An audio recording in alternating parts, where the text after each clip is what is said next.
Estoy haciendo más o menos bien. Ya.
Ahí está.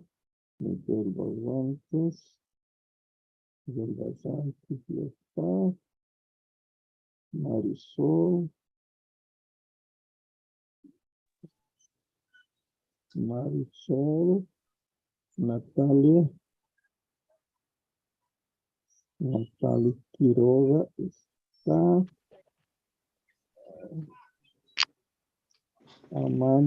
Armando. Sí, presente, sí. Hola, buenas noches. Ya estamos. Buenas noches, licenciado. Buenas noches, Ya, licenciado. Buenas Soy noches. Elena. Elena Mamani. Buenas noches. Buenas noches, Lisa. Vamos a revisar. Un minutito, estoy revisando. Buenas noches. Buenas noches. David Ureña. Un segundito, Katia Quiroga. Aquí está. Aquí, profesor. Pablo Ortega, voy a buscar un ratito. Buenas tardes.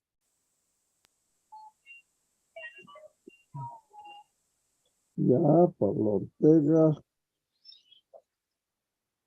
Hay un HP. Elena Mamani, ¿estoy, profe? Sí, David Ureña. David Ureña. Buenas noches. HP Useres Pedro César. Pedro César, un segundito, te busco. Muchas gracias. Pedro César, aquí estás. David Ureña, por favor. Un Licenciado. segundito, Juan Manuel, estoy viendo lo que va saliendo en mi computador, un segundito, Juan Manuel. ¿Dónde Sí, está presente. Juan Manuel Cuellar. Presente. Sí, aquí está. Elena Juan Mamani, Manuel. presente. Mónica Huanca, un momentito. Mónica Huanca está. Buenas noches. Elena Mamani está. David Presente. Ureña, presente. Gracias. Segundito.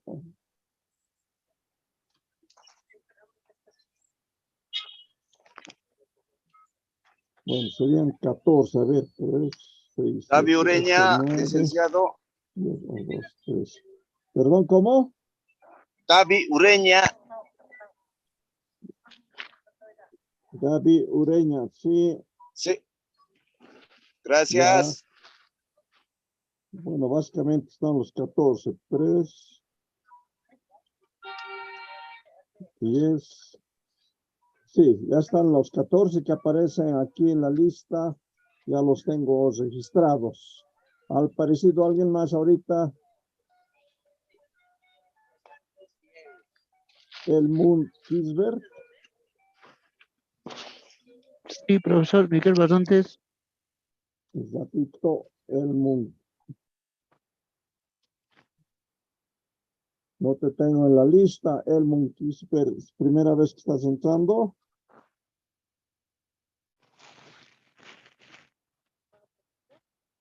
Sí, no estás en mi lista. Elmut. Te voy a anotar, Elmut.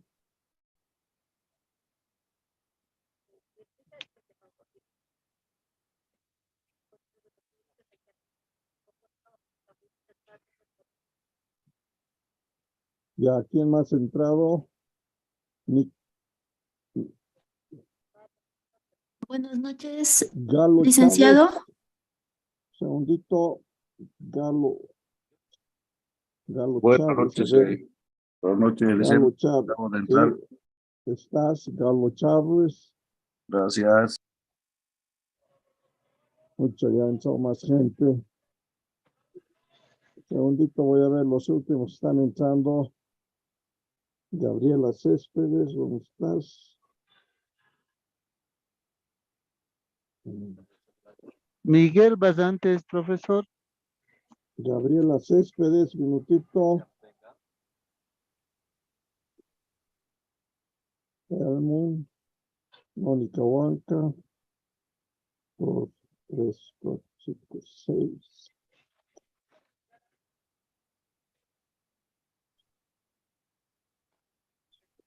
Me falta una persona, Miguel Basantes, ¿estás?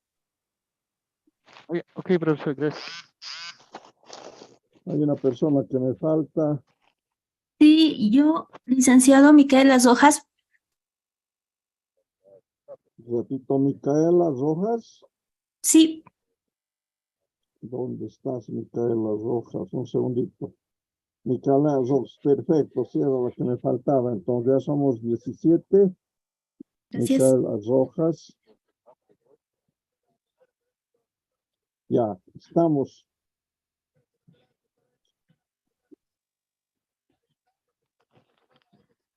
Perfecto. Bueno, alguien se ha salido. Ahora aparecen 17.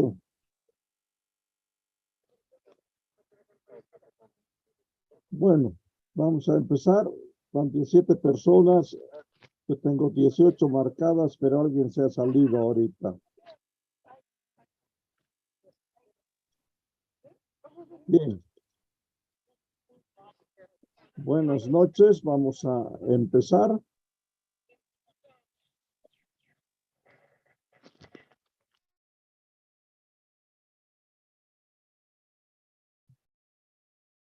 A ver que aparezca el video.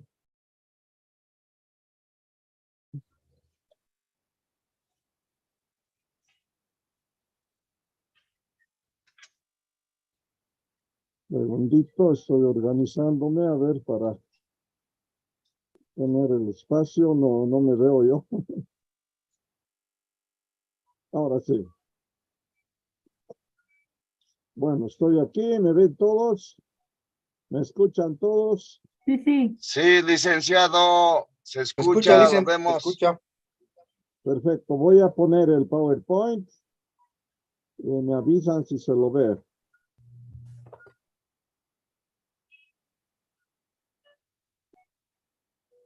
Se Ahí ve. está el PowerPoint. Vamos a poner pantalla completa. Se ve, profe. Ahí está. Listo, empezamos nuestra tercera sesión del segundo módulo de arqueoastronomía. ¿Se acuerda? Mi nombre es Manuel de la Torre, especialista en arqueoastronomía y director del Observatorio de Tiwanaku. Soy miembro también de Atichawi, la Casa del Saber, y de la Comunidad de la Sabiduría Ancestral. Ahora vamos a hablar de los aspectos astronómicos, especialmente de Tiwanaku.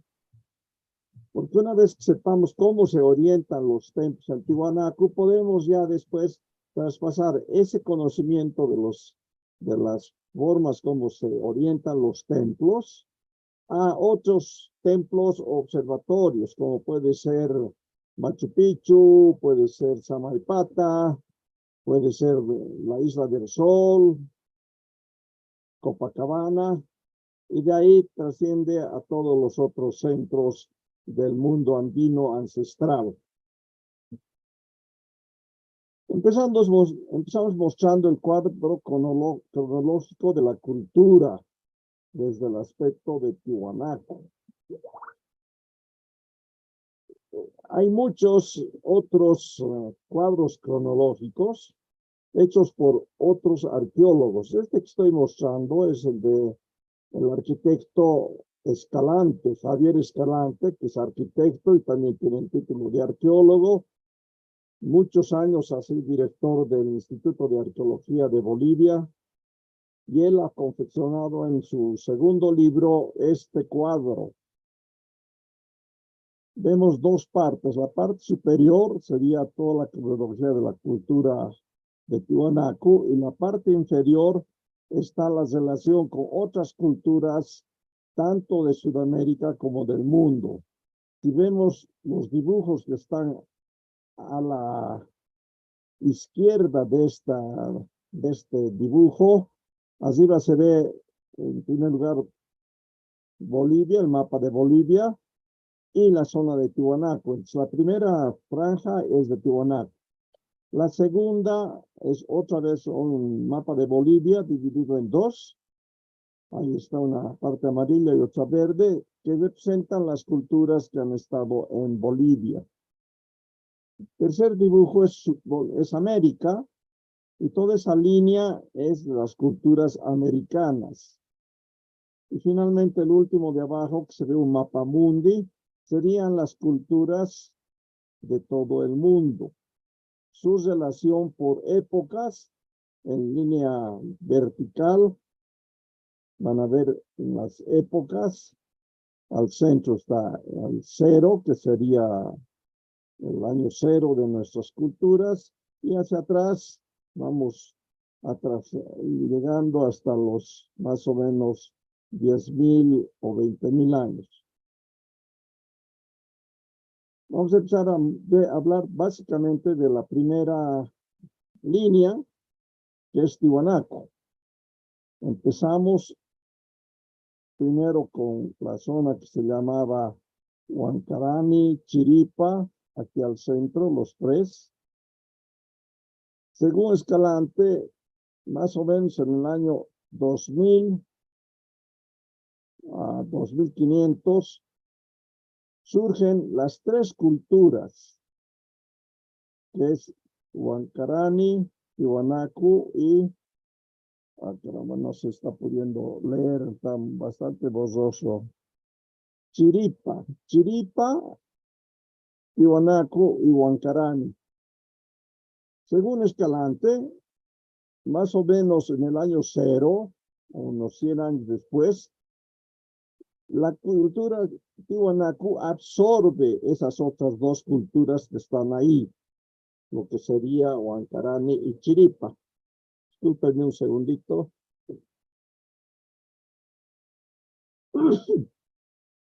Perdón, van a disculpar. Bueno, entonces, siguiendo esa línea azul, más o menos en el año 200, ya solo queda lo que sería la etapa Tiwanaku, en sus diferentes estadios, ¿no?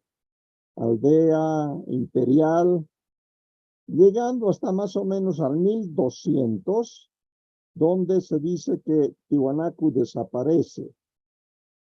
Después ahí es otro grupo del 1200 al 1400, en líneas azules, lo que se llamarían los señoríos aymaras, porque una vez que desaparece el imperio, todos los pueblos se disgregan y viven como 100 o 200 años sin una unión. Cada pueblo se dirigía por sí solo, hasta que aparecen los incas.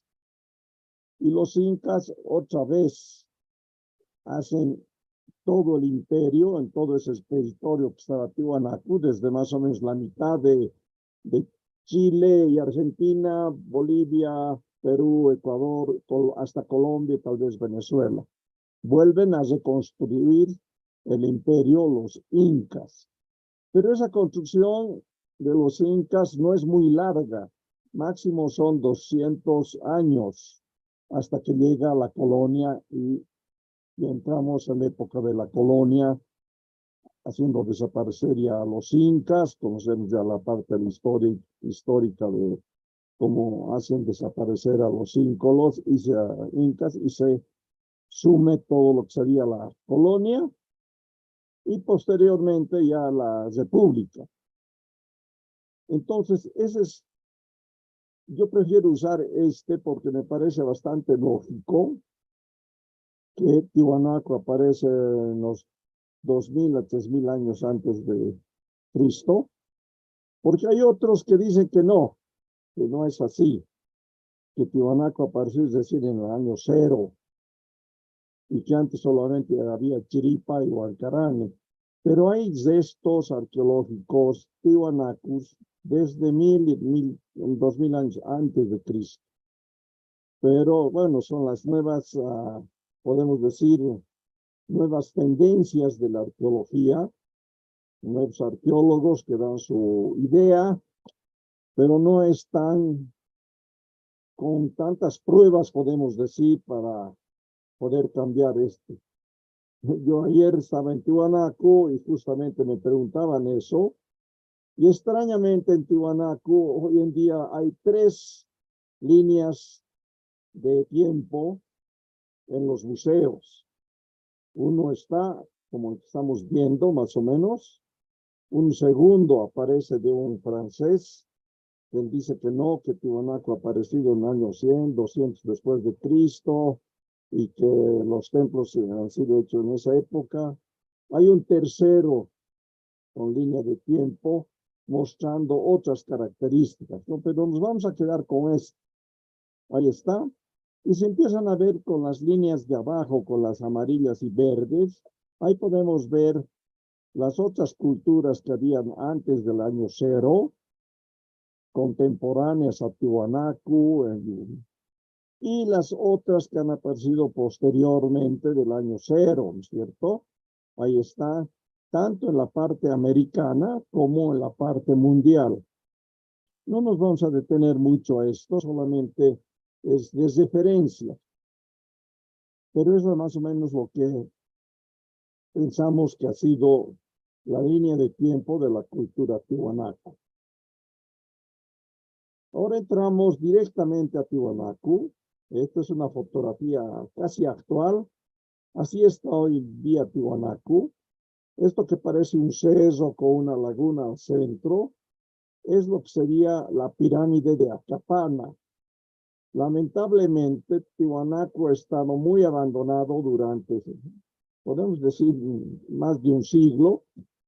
Todo el mundo iba y se sacaba piedras, estaban todas las piedras por todo lado, cortaditas, bien pulidas, de varias medidas, y la gente se llevaba las iglesias, desde las iglesias, algunas iglesias de La Paz, la iglesia de Tiwanaku, de otro pueblo que está ahí al lado, Desaguadero, Huaki, todas esas iglesias han sido construidas con piedra de Tiwanaku, especialmente la piedra de la pirámide.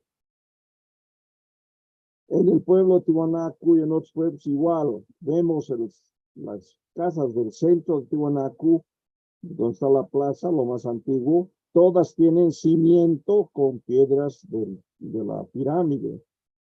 Se construyó el ferrocarril La Paz-Huaki para hacer conexión después por el lago con el Perú, y todos los puentes de este ferrocarril que parten desde la ciudad de La Paz fueron hechas con piedra de Tiwanaku. Y una vez que había el ferrocarril, en el ferrocarril se llevaban piedras por montones a todo lado. Del Perú venía gente también a sacar piedras, porque no estaba cuidado. Era campo abierto, cualquiera podía entrar, sacarse piedras, mover, lo que quiera. Y así también han desaparecido muchos monolitos, muchas otras construcciones de Tiwanaku. Hoy en día está así. Sería lindo ya ver así la pirámide Acapana de 7 niveles ya reconstruida. El templo del Kalasasaya más o menos está reconstruido, pero ahí en el templo de Kalasasaya, vean al centro del templo, un poquito hacia atrás, está la Puerta del Sol en una especie de construcción. Según Escalante y otros arqueólogos, ahí debería estar la Puerta del Sol. en esa posición, marcando el centro del templo desde donde se hacen las observaciones de solsticios y equinoccios. Y delante de este templo tenemos ahí el templo semisubterráneo, que también está casi completamente reconstruido. Más fácil ha sido reconstruir estos dos templos porque estaban tapados, estaban enterrados. Ya los arqueólogos lo han ido desenterrando y pues las piedras, la mayoría de las piedras estaban en su lugar, muy poco han tenido que hacer. En el templo del Kalasasaya sí más ha sido también arreglar las paredes laterales y de afuera para que se pueda reconstruir así. Aparte de estos tres templos, vemos allá al fondo un templo que sería el Pumapunku.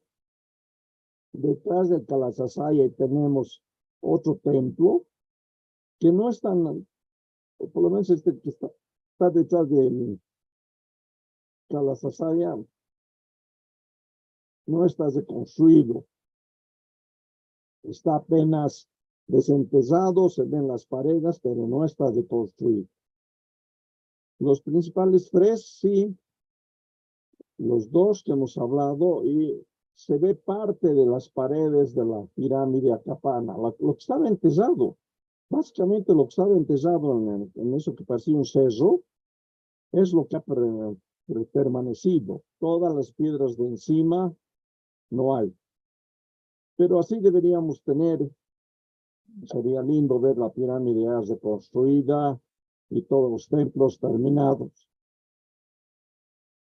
Estos tres templos también son importantes porque hemos hablado de los tres niveles del mundo andino, ¿no? El mundo de arriba, Alajpacha, está representado por la pirámide. Construir una pirámide para acercarse al mundo de arriba. El templo del Kalasasaya es para el mundo de aquí, para la Capacha. Ahí hoy en día se hacen las ceremonias porque somos nosotros los que estamos aquí. Y el templo subterráneo está más o menos reconstruido, representa al mundo de abajo, el Mancapacha. Bajamos del nivel del suelo para acercarnos a la Pachamama y hacer las ceremonias. Esos son los tres templos principales. El Pumapunku que está allá al fondo, al centro, arriba de este dibujo, es muy importante porque es una de las construcciones más lindas que tenía también Tiwanaku. Lo vamos a ver enseguida. Es muy importante, pero también está muy destruido también, ¿no? Entonces, ese sería más o menos lo que es Tiwanaku. Ahora vamos a ver uno por uno los templos, con esa idea de que cómo podemos transportar este conocimiento a otras construcciones que hay, tanto en Bolivia como en el Perú, y algunos otros en Ecuador, en Chile. Empezamos por el Kalasasaya. Hay una foto ahí de frente de la entrada principal del templo Kalasasaya. Ahí se lo ve. Esa es la forma del templo Kalasasaya. En ese círculo amarillo podemos ver está la Puerta del Sol, en un rincón. No es su verdadero lugar. Su verdadero lugar, según Escalante y otros arqueólogos, es ahí donde está ese círculo rojo, el centro del templo. Porque desde ahí se marcan solsticios y equinoccios. Vemos delante del templo del Kalasasaya, el templo subterráneo. Ahí está. Y estamos sacando la foto desde la pirámide, de lo que parece un cerro. Ese es el esquema del Kalasasaya. Vean que el centro había una especie de plataforma que no está reconstruida. Una plataforma que tiene una altura del nivel del suelo por lo menos 1,5 metros o 1 metro. Se dice que sobre esa plataforma estaba la Puerta del Sol. Ahí tenemos el ingreso por el este, hacia abajo. Atrás le llaman balconera oeste a esa parte salida de la pared. No es una pared, digamos, lineal, tiene una salida donde están unas construcciones grandes de piedras, 11 piedras paradas. De ahí también viene el nombre del Kalasasaya. Todo alrededor del templo, vean, tiene piedras paradas. Son unas piedras megalíticas de más de 2 metros, 3 metros. Y eso quiere decir en Aymara, Kala, piedra, Sasaya, parada. Entonces este es el templo de las piedras paradas. Y se ve muy bien cuando uno está en Kalasasaya, las paredes, pero perfectamente alineadas, norte-sur, este-oeste, y las piedras que enmarcan esas posiciones. Ahí volvemos a ver. Y como les dije, del centro del templo, donde debería estar la Puerta del Sol, en ese punto azul, de ahí se marcan los solsticios y equinoccios. Aquí le mostramos cómo los arquitectos de aquella época, de Tiwanaku. Hola, hola, ¿quién está hablando? ¿Alguien ha abierto su micrófono? Al finalizar vamos a revisar las personas que están recién entrando. Víctor Hugo Salvín, creo que recién ha entrado. Sí, ya. Después vamos a anotar a los que están entrando recién. David Ureña, sí, ya está. Bueno, sigamos con la charla. Esto demuestra el conocimiento astronómico del pueblo de Tiwanaku, ancestral, cómo ellos marcaron los solsticios en cada esquina y hicieron el templo de ese ancho.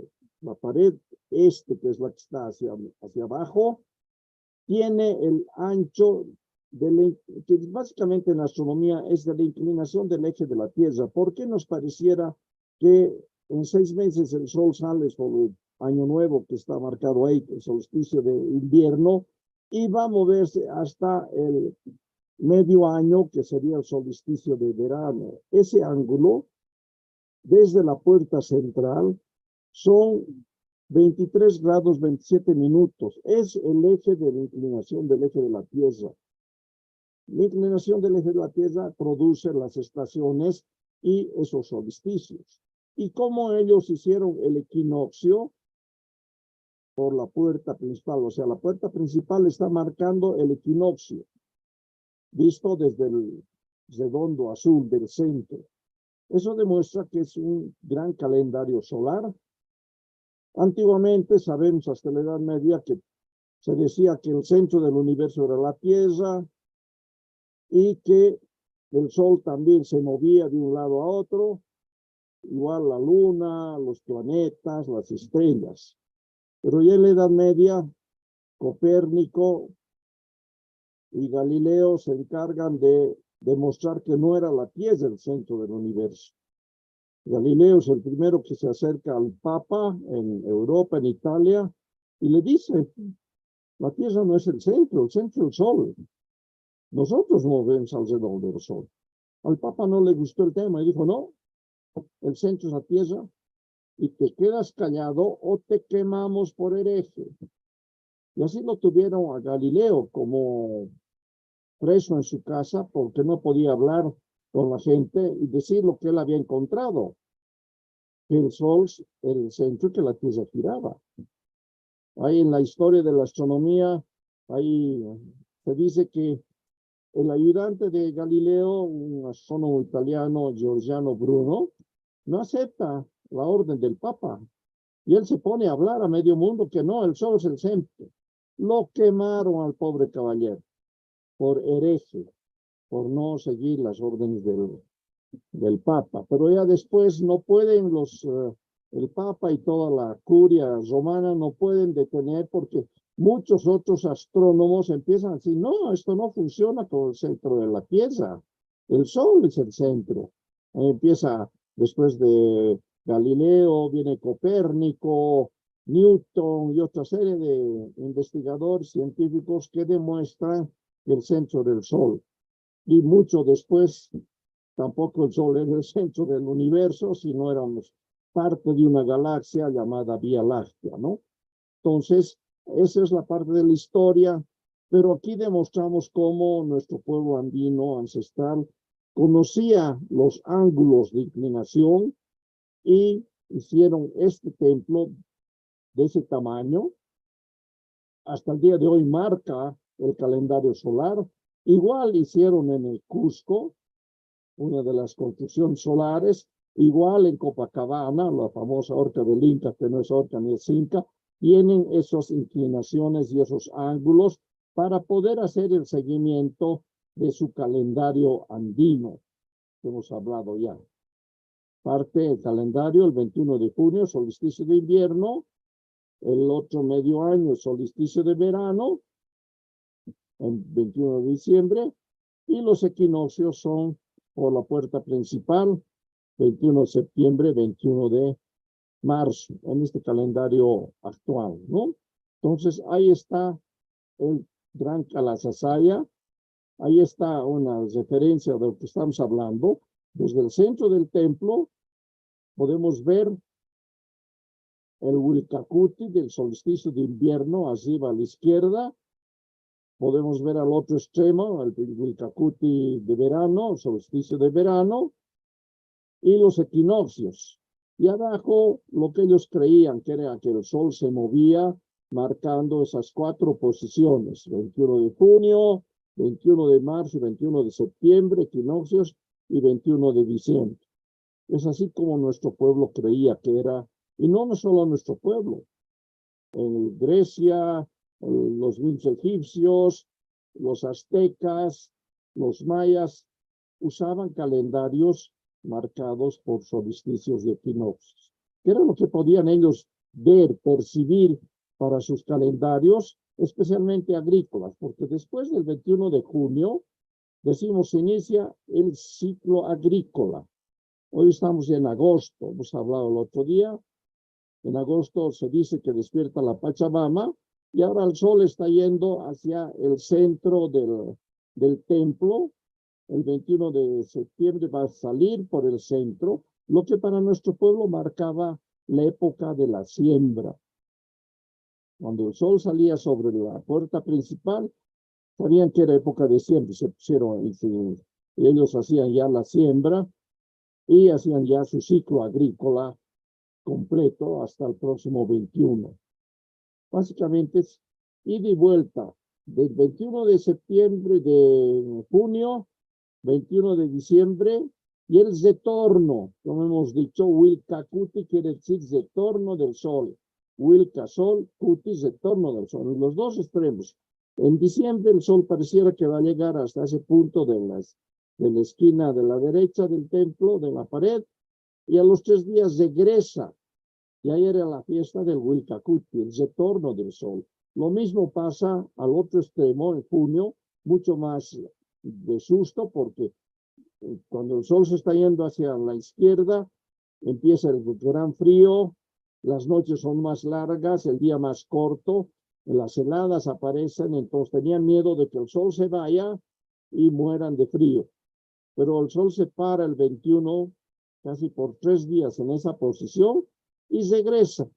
Y ahí es cuando los astrónomos andinos veían el retorno y hacían la fiesta del Wilcacuti también. Ahí está, nuevamente a la izquierda un gráfico de cómo mostramos esas posiciones. Y por ejemplo, a la derecha tenemos la salida del sol al amanecer en el equinoccio, cuando el sol sale sobre la puerta principal, marcando la época de siembra. Esas son hemos hablado en el calendario, las 4 ceremonias más importantes, los 2 solsticios y los 2 equinoccios por el centro. Ahí tenemos. Como hemos dicho, en la parte posterior del Calasasaya, está en ese círculo, en esa elipse amarilla, está lo que se llama la balconera oeste, así le han llamado los arqueólogos. Hay 11 piedras que marcan la puesta del sol. El sol amanece en el este y en la tarde va a ponerse mirando del punto rojo, también del centro. Vemos cómo el sol se pone y ahí están esas piedras gigantes que marcan también posiciones astronómicas. Ahí está. Ahí está. Deberían ser 11 piedras. Falta uno, que es la que está más o menos al lado del solsticio. Y en las piedras grandes está, según Posnansky, cómo va descendiendo el sol en cada época. Empezamos con la derecha, Año Nuevo Andino dice junio, la siguiente piedra es julio, saltamos una piedra y viene agosto, saltamos otra piedra y es septiembre, el centro. Un segundito, por favor. Entonces tenemos, está mal marcado ahí solsticios, equinoccios en el centro, septiembre y marzo. Después saltamos otra piedra y estamos en octubre, saltamos otra piedra en noviembre, y la última de la izquierda, medio año, sería diciembre. Y retornamos otra vez enero, saltamos una piedra, febrero, equinoccio de septiembre, marzo, saltamos otra piedra, viene a agosto, abril, y al final mayo para terminar el ciclo otra vez en junio. Eso es lo que también se marca en el Kalasasaya en Tiwanaku. Eso es lo que llamamos la balconera oeste. Un calendario que hasta el día de hoy funciona. Ahí está, el otro esquema. La pilastra 1, la que marca el solsticio de invierno. La pilastra 6, que así le llaman los arqueólogos, la que marca los equinoccios. Y la pilastra 11 es la que marca el otro solsticio. Mirando, como ven en este diagrama, está cómo debería ser el centro del Kalasasaya, que no está reconstruido así. Falta esa plataforma de donde se observa, y como os he dicho, en esta plataforma estaría la Puerta al Sol en ese punto verde para hacer las observaciones. Adelante habría una plaza que no hay. Estas construcciones que están a sus lados hacia arriba tampoco hay. Sí está el monolito al centro. Y eso es lo que debería estar así.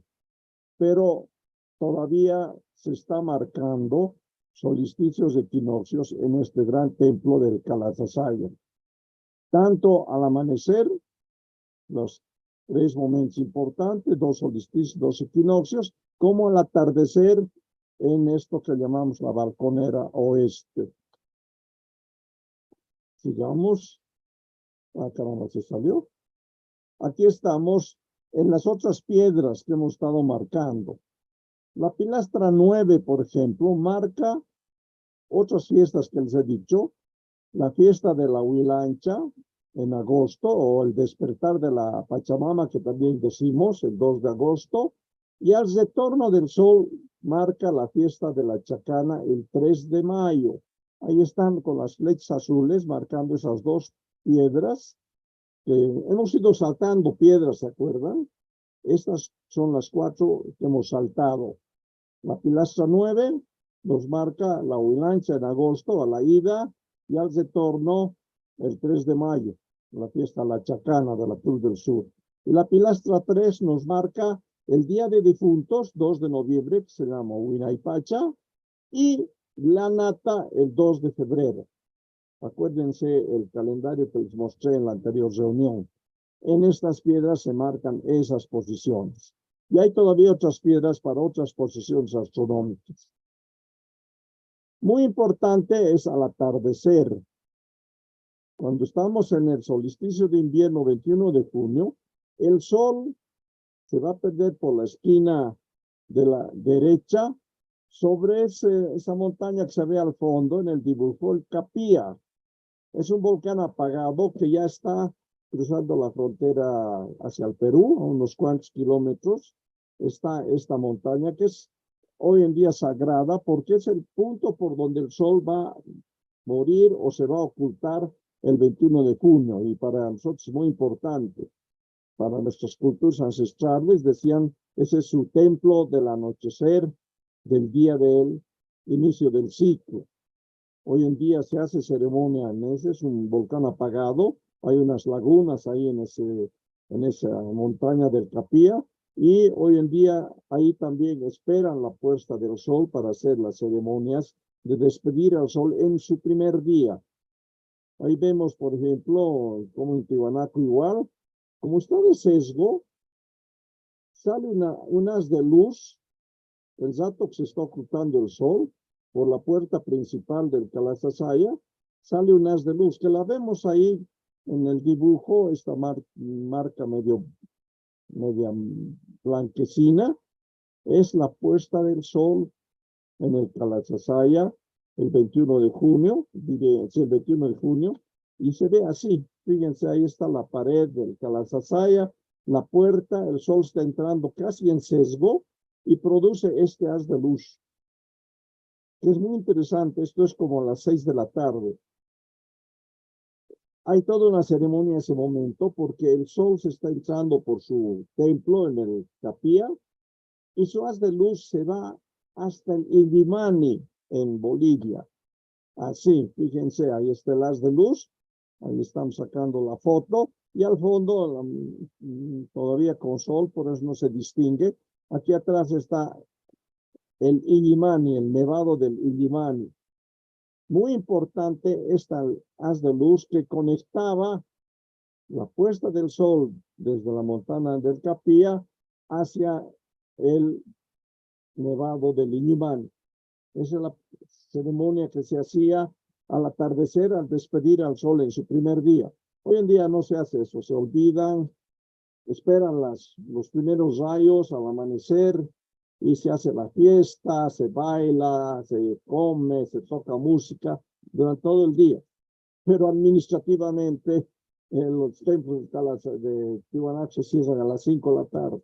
Entonces, ya como ven, ahí no hay gente, están solo los investigadores sacando fotos. Debería dejarse abierto para ver la puesta del sol, pero no lo hace en su día. Pero es importante, a la salida del sol como la puesta del sol. Ahí está un diagrama que nos muestra lo que nos está hablando. El Kalasasaya aquí. Al fondo, a la derecha, Ziva, el volcán Capía. La línea del solsticio cruza la puerta principal del Kalasasaya y se va hacia el Illimani. Esa es digamos, la ceremonia de despedida del sol en el primer día de su nuevo ciclo. Pasamos al Teplet semisubterráneo, que también tiene posiciones astronómicas. Ahí está a la izquierda una fotografía cuando se ha empezado a excavar y han descubierto la pared. Cuando han seguido excavando, han encontrado el gran monolito Bennett, que es el enorme monolito de más de 8 metros de altura, que está ahora en el museo. Estaba echado en este templo subterráneo junto con otros 3 monolitos más pequeños. A la derecha vemos ya la pared reconstruida, con las famosas cabezas clava, llaman esas cabezas que salen de las paredes. Hay como 40 y tantas cabezas en los 4 lados, que también tienen sus leyendas. Unos dicen que son todas las razas humanas, porque hay que mirar, no son todas iguales. Hay unos así, sin cabeza, hay con nariz aguileña, con quijada cuadrada, y una serie de diferentes cabezas, ¿no? Y no hace falta quien dice, esas son las razas humanas. Ahí están los 3 monolitos que permanecen ahí. Junto a estos 3 monolitos ha sido encontrado a su lado, echados los 4, con el monolito Bennett, que es el gran monolito de 8 metros, que también le llaman monolito Pachamama, dicen que es representación de una mujer. Y al frente estamos viendo lo que parece cerro, es la pirámide de Acapana, ¿no? Entonces, es importante este templo semisubterráneo porque hemos encontrado marcas para hacer observación astronómica. La puerta de ingreso, como ven ahí, la gradería de ingreso está hacia el sur. Ahí arriba tenemos la Cruz del Sur, cómo se para el 3 de mayo. Ahí está la Cruz del Sur. A su izquierda, los dos estrellas muy brillantes, acuérdense, es los ojos de la llamita, Carguanairas. Al otro extremo, a la derecha, está una falsa cruz, llamamos estas 4 estrellas, que es la entrada a la oscuridad, el Lajamanta. Y esas palabras ya tienen que ser conocidas por ustedes desde la primera charla de constelaciones, ¿no es cierto? Ahí está. Como ven, parece, en astronomía moderna le llamamos la falsa cruz. Mucha gente confunde esta cruz con la verdadera que está al centro. Y como verán, no hay estrellas en el centro de esta falsa cruz. Por eso para nuestro pueblo era el ingreso a un socavón, a una gruta oscura, que en sus leyendas también dicen que por ahí se entran a dormir las personas que fallecen cada día. Cuando una persona fallece, su almita se sube a la lajpacha, al mundo de arriba, camina en esto que estoy mostrando, es la Vía Láctea, esa mancha blanquecina, es la Vía Láctea, para nuestro pueblo es el río de estrellas, el Guaraguara Jauira, camina por ahí y al tercer día se van a entrar por el Lajamanta a descansar con la Pachamama en el mundo de abajo, en el Mancapacha, para volver en una nueva vida posteriormente. Ahí está una posición mirando desde el templo subterráneo del mundo de abajo. Ahí tienen a la izquierda está el gran monolito Pachamama o Venet, de casi 8 metros de altura. Y a la derecha está el monolito que aún está en ese templo subterráneo. Le dicen barbado porque parece que tiene barba. Fíjense su boca y a su alrededor podría ser bigotes o barba. Es lo que les dicen. También puede ser una careta o se ponían un disfraz, una careta. Fíjense sus manos de este monolito barbado. Una está a la altura del corazón y la otra mano está a la altura del ombligo. Yo le llamo el amauta. Es el que manejaba energías. Energía de vida al corazón, energía de fuerza al ombligo.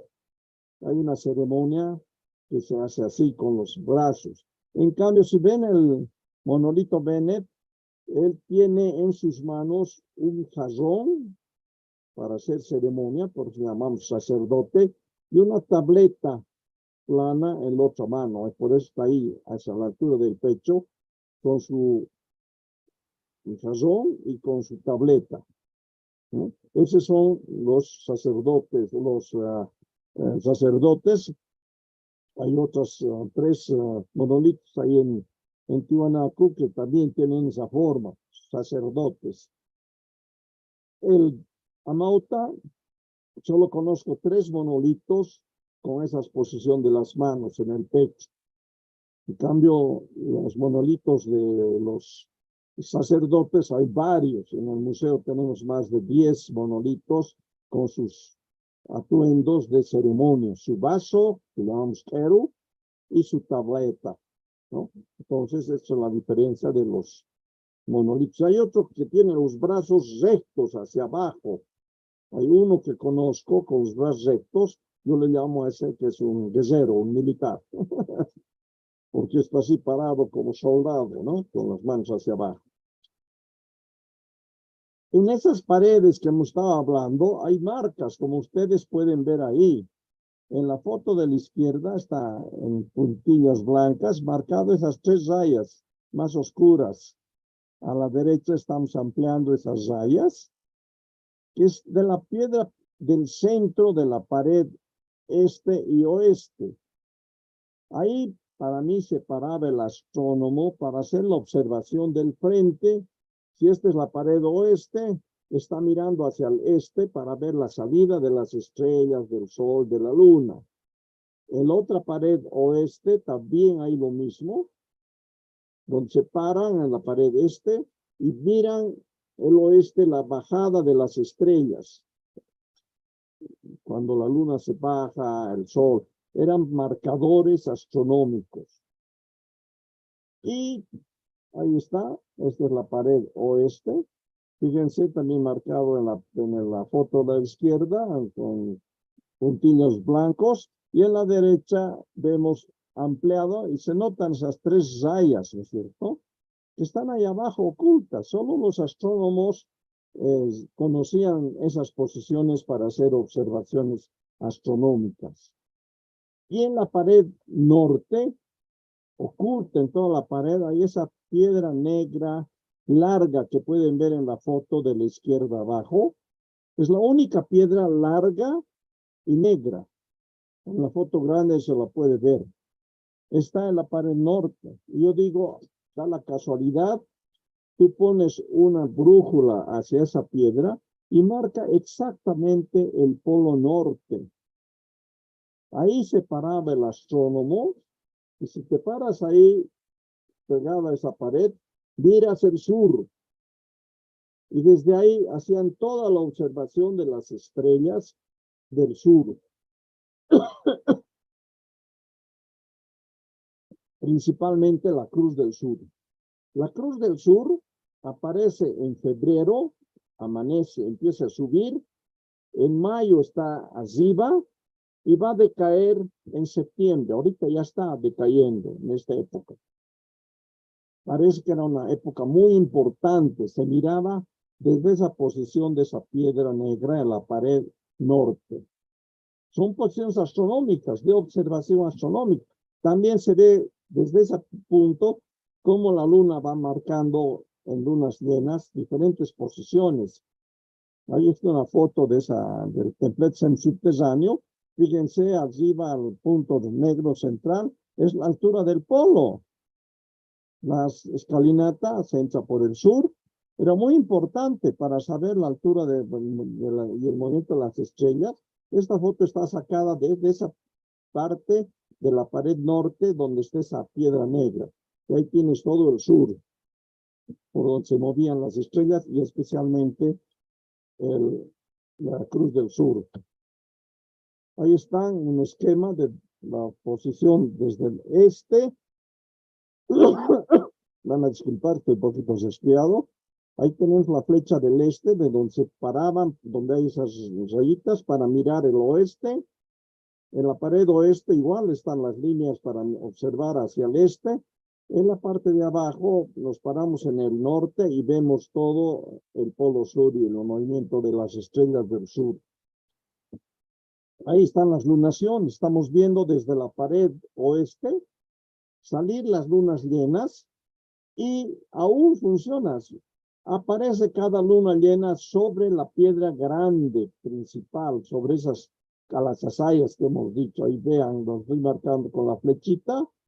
Ahí está saliendo la luna llena. En la esquina también sale la luna llena aquí y va subiendo así hasta el oeste y va a volver. Era también para marcar y controlar el movimiento de las lunas llenas. Recuerden que la luna llena era importante porque su calendario era lunar de 28 días. De una luna llena a la otra luna llena son 28 días. Al otro extremo vemos igual como las piedras del Calazasaya, las piedras grandes, marcan las salidas de las lunas llenas. Nos vamos al otro templo, que es la pirámide de la Kapana. Ahí tenemos tres especies de cómo creen los arqueólogos y arquitectos que es la pirámide. La de arriba al centro, la de la derecha y de la izquierda. Las dos de abajo marcan que tiene al centro una especie de plaza en forma de chacana. En la derecha abajo se nota mejor la chacana en la parte central. 7 niveles de subida. Ahí están. Y esa sería la pirámide que esperamos que algún día la reconstruyan. Esa es la forma que debería tener esa pirámide. Hemos encontrado túneles en la pirámide. Ahí pueden ver las fotos. En la parte superior, donde está esa como chacana, que es esa plaza, hemos encontrado ahí ese túnel. Ancho, casi de 80 centímetros por 80 centímetros. Su tapa es esa piedra grande con un círculo al centro. Todo eso está todavía tapado porque hay que reconstruir primero la pirámide. Recordemos que es una pirámide de piedra, o sea, es artificial. Solo las paredes son de piedra y adentro le han puesto piedra para volver como un sello. Por eso no se puede entrar ni tocar estos túneles, porque se puede colapsar toda esa pequeña montaña, mientras no esté sujeta por las piedras que antiguamente la sujetaban. Cualquier rato se puede abrir y puede deslizarse, ¿no? Por eso es que se han encontrado los túneles, se han hecho las medidas, todo, y se ha vuelto a tapar para que cuando esté terminado de construir se pueda entrar para ver para qué servían estos túneles. Hay muchas leyendas para qué puede servir esos túneles. Ahí está un diagrama de ese túnel que hemos visto antes. Baja verticalmente como 2 metros y está el túnel a lo largo de la pirámide, vuelve a bajar. Según, si ven la foto de la derecha abajo, ahí podemos ver 5 niveles ya de la pirámide. Y esto, como se ve el diagrama de arriba, así bajaría el túnel por esos niveles hasta abajo. Aquí apenas se distingue, hay una salida del túnel en la parte, estamos viendo la foto de abajo a la derecha, ahí está la salida del túnel. En el de la derecha, en la parte de abajo izquierda, hay un esquema también de cómo bajarían esos túneles. Ahí están los túneles laterales. Se han encontrado, hay como 5 túneles. Fíjense las fotos de los de abajo, de la parte inferior. Un túnel recién abierto de la izquierda y se ve como estalactitas, tan antiguo que estaba. El de la derecha abajo ya se ve las paredes muy bien hechas con piedra pulida. No son simples socavones, son túneles construidos. Pero al fondo está tapado. Un bloque que no deja ver a dónde va. Y no se puede mover eso porque se puede caer el cerro. Por eso los arqueólogos dicen hay que esperar de reconstruir toda la pirámide. Y recién vamos a entrar a ver dónde van esos túneles, para qué servían. Eras para agua, para sacar agua. Serán túneles para entrar a alguna cosa que hay allá al centro, no sabemos. Pero algún rato esperamos que se construya una pirámide y podamos saber dónde va. Esa es la forma, que también tiene orientación de solsticios de equinoccio. Está la pirámide, una idea de cómo sería reconstruida, con su plaza central en forma de chacana, y hemos encontrado que desde un punto alejado de la pirámide se puede ver cómo estas 3 puntas marcan el solsticio de invierno. Al otro extremo, las otras 3 puntas marcan el solsticio de verano, y la escalinata principal que ya se han descubierto es la que marca subiendo a los equinoccios. Es también un templo que tiene orientación astronómica, la pirámide de Acapán. Es el último templo, el Pumapunku, pero no el más olvidado, digamos, más bien es una de las construcciones más lindas. Arriba podemos ver cómo creen que es. Tiene 4 niveles, es una semipirámide de 4 niveles, y al centro tenía una construcción. Si vemos el dibujo de la derecha, abajo, en esa parte amarilla serían las construcciones que se dice, a una plaza central, y el ingreso por el oeste.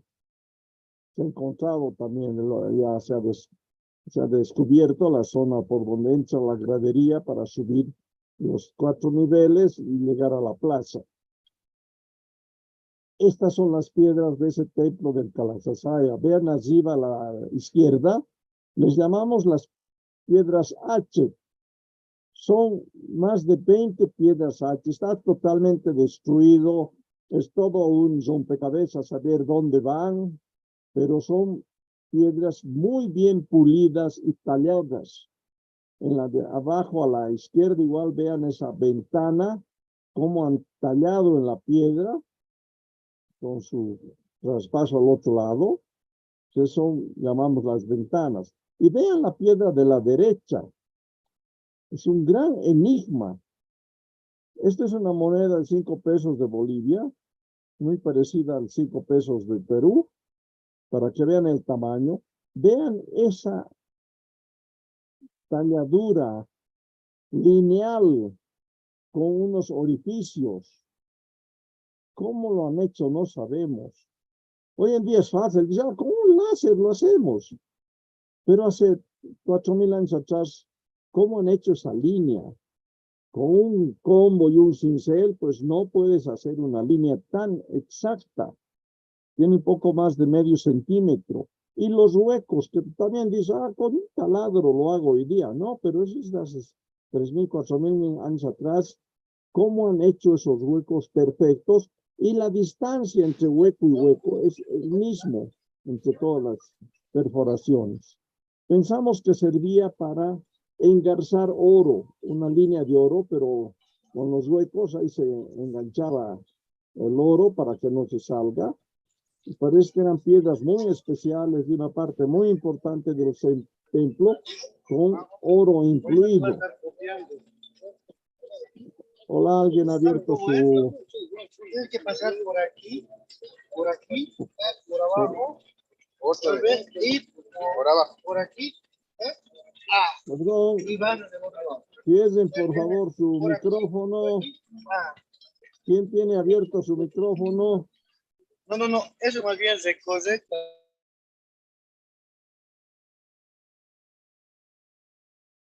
Por favor, las consultas o comentarios los vamos a hacer al final.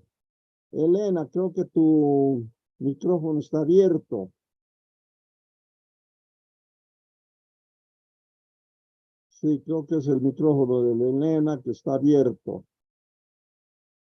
Al final vamos a tener tiempito para opinar o decir lo que ustedes creen saber sobre esto. Vuelvo a decir, son teorías. La arqueología es una de las ciencias más especulativas. Encontramos esa piedra y ahí, ¿qué es eso? De cómo lo han hecho, y ahí empiezas a especular.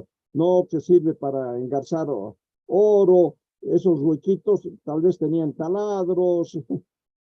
Empiezas a especular porque la arqueología es una de las ciencias más especulativas. ¿Cómo han hecho esas piedras H? Ahí vienen las teorías de que ellos sabían amasar la piedra, porque son exactamente iguales todas, como si fueran hechos en un molde. Y hay la teoría de que alguna gente dice sabían amasar la roca. Y es más, hoy día en el Perú están hablando de que son piedras artificiales, que ellos sabían mezclar cosas para hacer piedra. La ciencia exige pruebas, que ellos sabían hacer piedras artificiales que nos demuestren. Los arqueólogos o los investigadores que dicen eso tienen que demostrar que es así. Sería una belleza saber que ellos podían hacer piedras.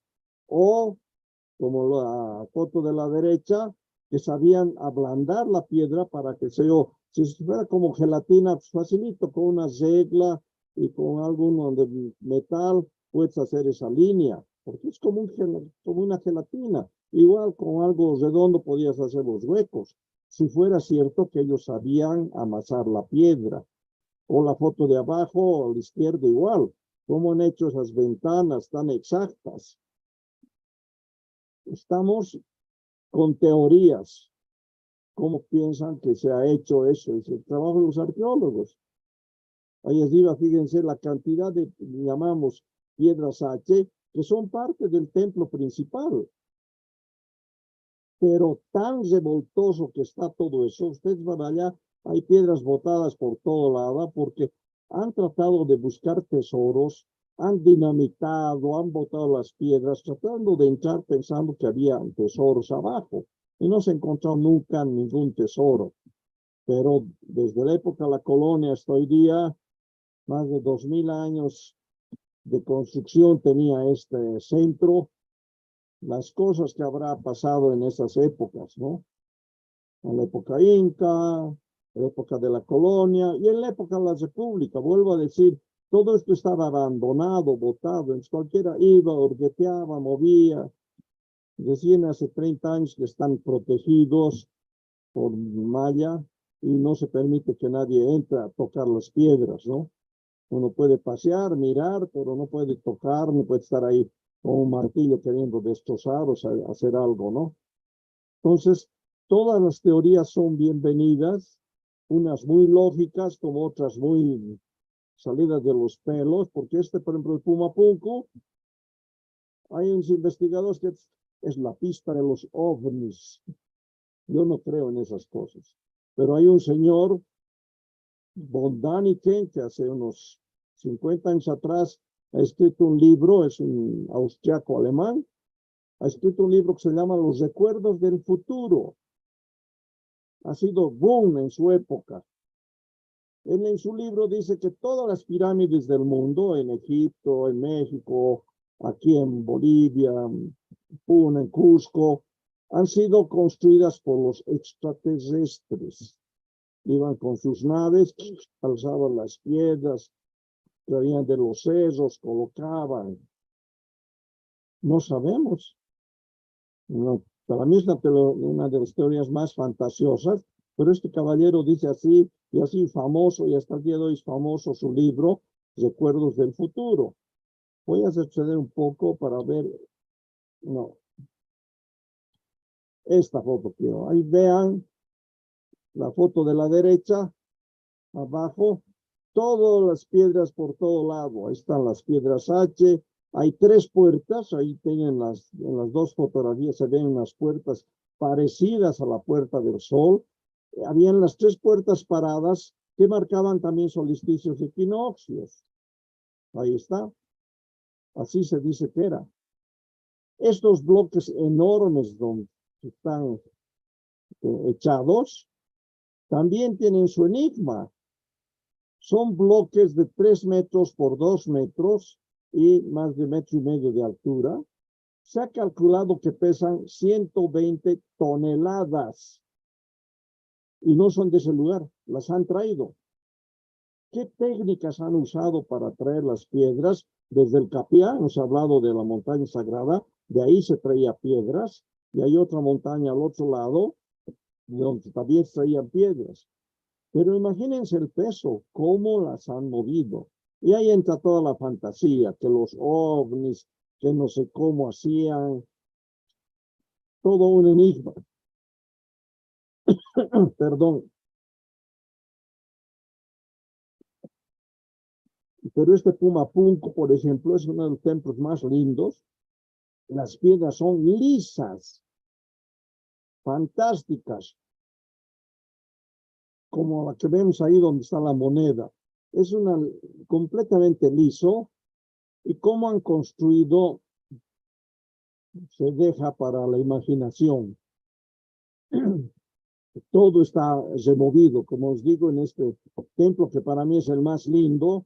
National Geographic y demás han hecho una serie de videos con una serie de teorías, incluyendo la de los ovnis. Han hecho un video de la pista de ovnis. Por esto, ¿no? Tremendas piedras. Si le sacas las puertas de encima, es como una pista de piedras gigantes que pueden aguantar mucho peso, pero yo no creo en extraterrestres ni en ovnis. Yo pienso que la gente que vivía ahí hace 3,000, 4,000 años tenían técnicas especiales para las construcciones. Lo vemos en Tiwanaku, lo vemos en el Cusco, lo vemos en varios otros lugares, cómo se han construido sus edificaciones hace por lo menos 4,000 años atrás. Y aquí también podemos ver cómo desde la plaza principal, que estaría a la derecha donde está el punto blanco, desde ahí también se podía ver solsticios de equinoccios en estas puertas. Marcaban solsticios de equinoccios también en Pumapunku. Vamos a ver otros observatorios. Ya tenemos más o menos la idea de la técnica que usaban. Y vamos a ver otros observatorios. Por ejemplo, en el lago Titicaca. En el lago Titicaca tenemos, a un lado está Tiwanaku, Ahí está la Isla del Sol, al otro extremo está Puno. Y por ejemplo, en Copacabana, que es en el lado boliviano, es una población muy linda, muy grande. Vean el círculo amarillo en ese cerro y se ve saliendo humo al centro. Ahí está esa foto que vemos al centro, lo que le llamaban la horca del Inca. Había una leyenda que ahí colgaban a los incas. Mentira, nunca se ha colgado un solo inca ahí. Es un gran observatorio solar de solsticios de equinoccios. Dos piedras, una más grande que la otra, parece que la otra ya se ha roto, antes debe ser dos, y un dintel que cruzan las dos piedras.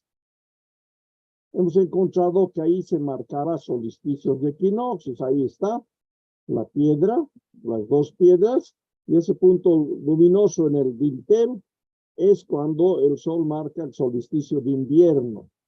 Y lo vamos a ver en fotografías.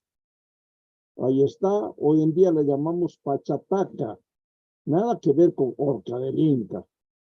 Pachataca, el medidor del tiempo, es lo que llamamos hoy. Así, en este esquema podemos ver, a la izquierda están las piedras de la famosa Pachataca, y vean arriba a la derecha, de un filón de piedras, hay un orificio. Y da la casualidad, digo yo, que en el solsticio de invierno, el 21 de junio, el sol sale por esa parte y un haz de luz cruza y se posa en el dintel. Lo mismo pasa en la segunda línea, que es el equinoccio. Ahí está. El otro solsticio de verano no hemos encontrado. Está ahí con solsticio con signo de interrogación. Ya está destruido. Pero se puede ver en los equinoccios y en el solsticio de invierno. Otro esquema que nos muestra cómo el haz de luz del sol en la parte superior, 21 de junio, pasa por ese orificio en esa piedra y se posa directamente en el dintel del Pachataca. Y en línea roja está el solsticio en los equinoccios, como sale el sol, ingresa por esas dos piedras y se posa también sobre el Pachataca. Aquí está, por ejemplo, las fotos para que no digan es pura fantasía. Ahí está la piedra, fíjense en un lateral y al medio está el orificio. Ahí está la foto del 21 de junio, cómo por ese orificio entra el sol al amanecer. Vean la forma de esta piedra, un lado más alto y el otro más pequeño. Está tallado en el mismo tamaño de las piedras paradas del Pachataca. Entonces, el 21 de junio, ahí está, cómo cruza desde la foto de arriba a la derecha el haz de luz y se posa en el dintel. Fíjense ese circulito ahí marcando el solsticio de invierno. Esto está ya desplazado. Fíjense la sombra que produce la piedra de arriba, la que hemos mostrado arriba a la derecha, está desplazada de la piedra, de las dos piedras paradas. Eso es los miles de años que se ha movido todo el sistema, la tierra básicamente y la inclinación de los ejes. Por eso nos da hoy día que no tapan exactamente las piedras y el círculo no está al centro. Eso es por la antigüedad. Para mí es uno de los templos más antiguos de América. Uno de los grandes observatorios construidos por las culturas de Tiwanaku. Pero hasta el día de hoy marca. Hoy en día se va el 21 de junio ahí y podemos estar esperando más o menos a las 8:10 de la mañana. Fíjense, todo el resto ya está iluminado ahí atrás. Por eso hemos tardado en descubrir, porque íbamos como en Tiwanaku, 6 de la mañana, 7 de la mañana, los primeros rayos del sol, y no pasaba nada. No, como está la posición de estas piedras en medio cerro, hay que esperar que el sol salga atrás ya está todo iluminado y recién viene el fenómeno que produce estos huecos en las paredes para marcar el solsticio de invierno. Recuerden, ¿cómo sería hace 4000 años? ¿Cómo ibas a saber cuándo es el solsticio? ¿Cuándo es época de siembra? ¿Cuándo es época de frío? ¿Cuándo es época de lluvia? Era mirando el cielo y ellos empezaron a construir estos observatorios para el control y saber cuándo empieza el solsticio de invierno, por ejemplo. Y aquí está todavía el equinoccio. Fíjense en la foto de la izquierda. Igual, estas son otras piedras talladas. Resulta que el sol en el equinoccio, la foto de la derecha arriba, sale el sol por el centro de esas dos piedras talladas y es diferente, entra el haz de luz hacia el Pachataca y se ilumina solamente el dintel. Lamentablemente ya estas piedras están rotas, por eso no cubre totalmente. Debían estar en sombra las dos piedras paradas y solo ver brillar el dintel. Ese era el equinoccio.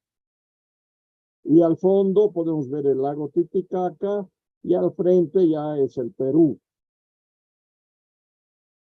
Fíjense la foto de la izquierda. Así se pone el sol en el equinoccio. Y debe ver ahí al fondo, abajo, ya en la costa del Perú, algún templo que se dice que es cuando el sol se va a dormir en el equinoccio. Ahí está. No he ido por allá, pero habría que hacerse la investigación. Debe haber algún templo en esa parte del extremo del lago, al otro lado del lago. Eso ya es el Perú, es por donde está Puno más o menos. Debe haber algún templo ahí porque por ahí dormía el sol en los equinoccios. En la foto de la derecha vemos las dos piedras y no solamente había un dintel. Fíjense, las piedras están cavadas. Han debido haber por lo menos unos 4 piedras horizontales y esto se volvía seguro una especie de mesa. Ahí seguro se hacía la ceremonia. Se nota el cavado de los dos lados de la piedra. Ya no están las piedras, solo hay una que es el travesaño que queda, pero ha debido haber más travesaños y tal vez ahí se formaba una especie de una mesa, algo así para hacer las ceremonias. Esa es la Horca del Inca en Copacabana. Nos vamos a la Isla del Sol. Ahí tienen la Isla del Sol, que está también frente a Copacabana, en el lado boliviano. Donde está marcado con la flecha azul, es la zona de la piedra sagrada, se dice, donde se hacen las ceremonias también del solsticio. Hay un esquema de esta que llamamos la roca sagrada. Es esa piedra que se ve ahí al frente. Y al centro hay una planicie donde se hacen las ceremonias de los solsticios y equinoccios también. Diferente como marca. Mirando al oeste, en la Isla del Sol, hay esta pequeña montaña, podemos llamarle, donde el solsticio de invierno se ponía en la parte superior a la derecha. En los equinoccios se pone en la otra montañita, en la otra del centro, y en el solsticio de verano se pone sobre esta isla que está al frente. Todo tiene simbolismo. Solsticio de verano aquí en la Isla del Sol y en todo el altiplano es época de lluvia. Para mí, el hecho que el sol se ponga sobre una isla en el lago es hablar de agua. Es el agua, lluvia. Al centro, el equinoccio, y a la derecha, el solsticio de invierno. Aquí también podemos ver los 3 niveles. Solsticio de invierno a la Pacha. Equinoccios, Acapacha, y solsticio de verano, perdón,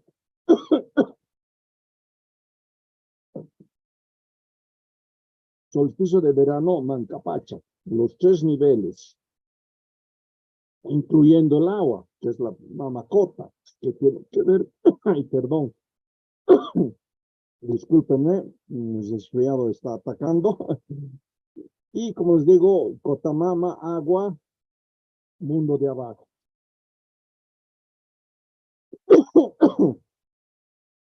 Sigamos, ya vamos a terminar. Ahí está un esquema de cómo se ve, es una foto del solsticio de invierno, cómo se ve cuando el sol se está poniendo al oeste sobre la montaña. Lógicamente, igual que hemos visto en la Orca del Inca, el sol ya está desplazado un poco hacia la derecha, pero sigue marcando en el punto más alto de estas serranías.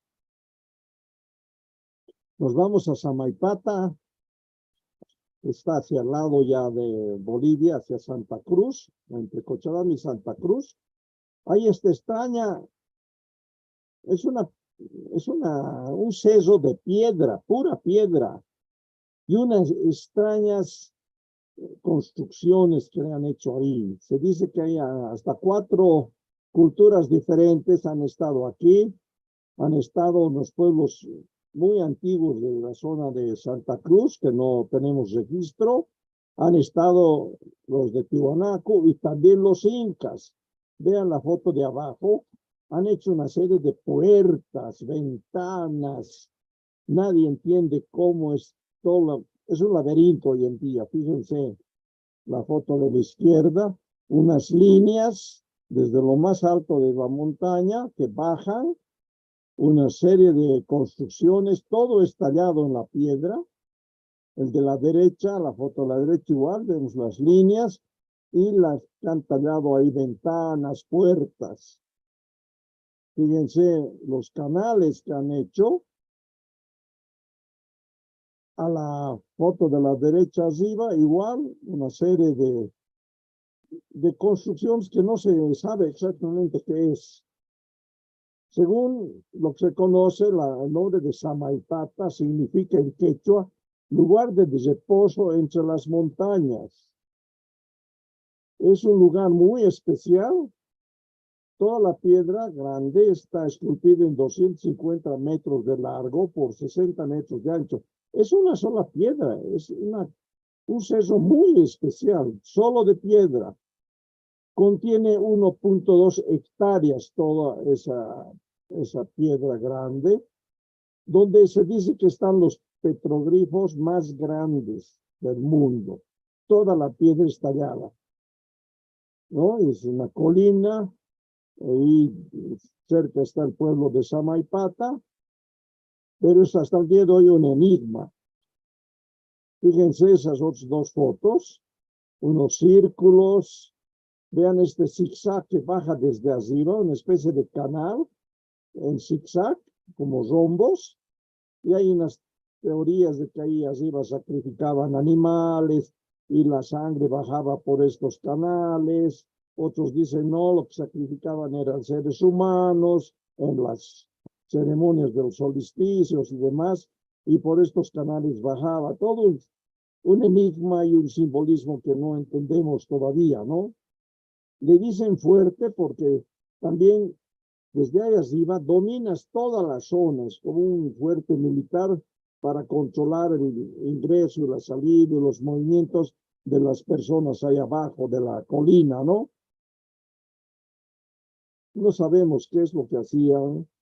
Es una piedra arenisca, o sea, dura, y fue labrada para hacer hornacinas, diseños de estilo zoomorfo, hay serpientes, hay figuras de pumas, de jaguares, en fin, hay un montón de cosas en esta piedra, pero hay una zona donde también marca solsticios y equinoccios.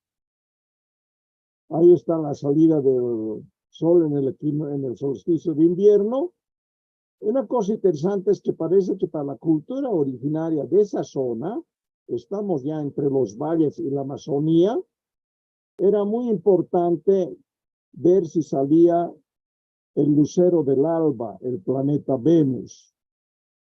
Según lo que estoy investigando, parece que si salía Venus antes del amanecer del sol, era un presagio de calamidades, porque parece que está ligada esta posición de Venus con el famoso fenómeno del niño. El fenómeno del niño ocurre cada 8 años. Hoy día, este año, estamos en el fenómeno del niño empezando. Parece que nuestros antiguos antepasados, al ver a Venus antes de la salida del sol en el equinoccio, marcaba el desastre del niño.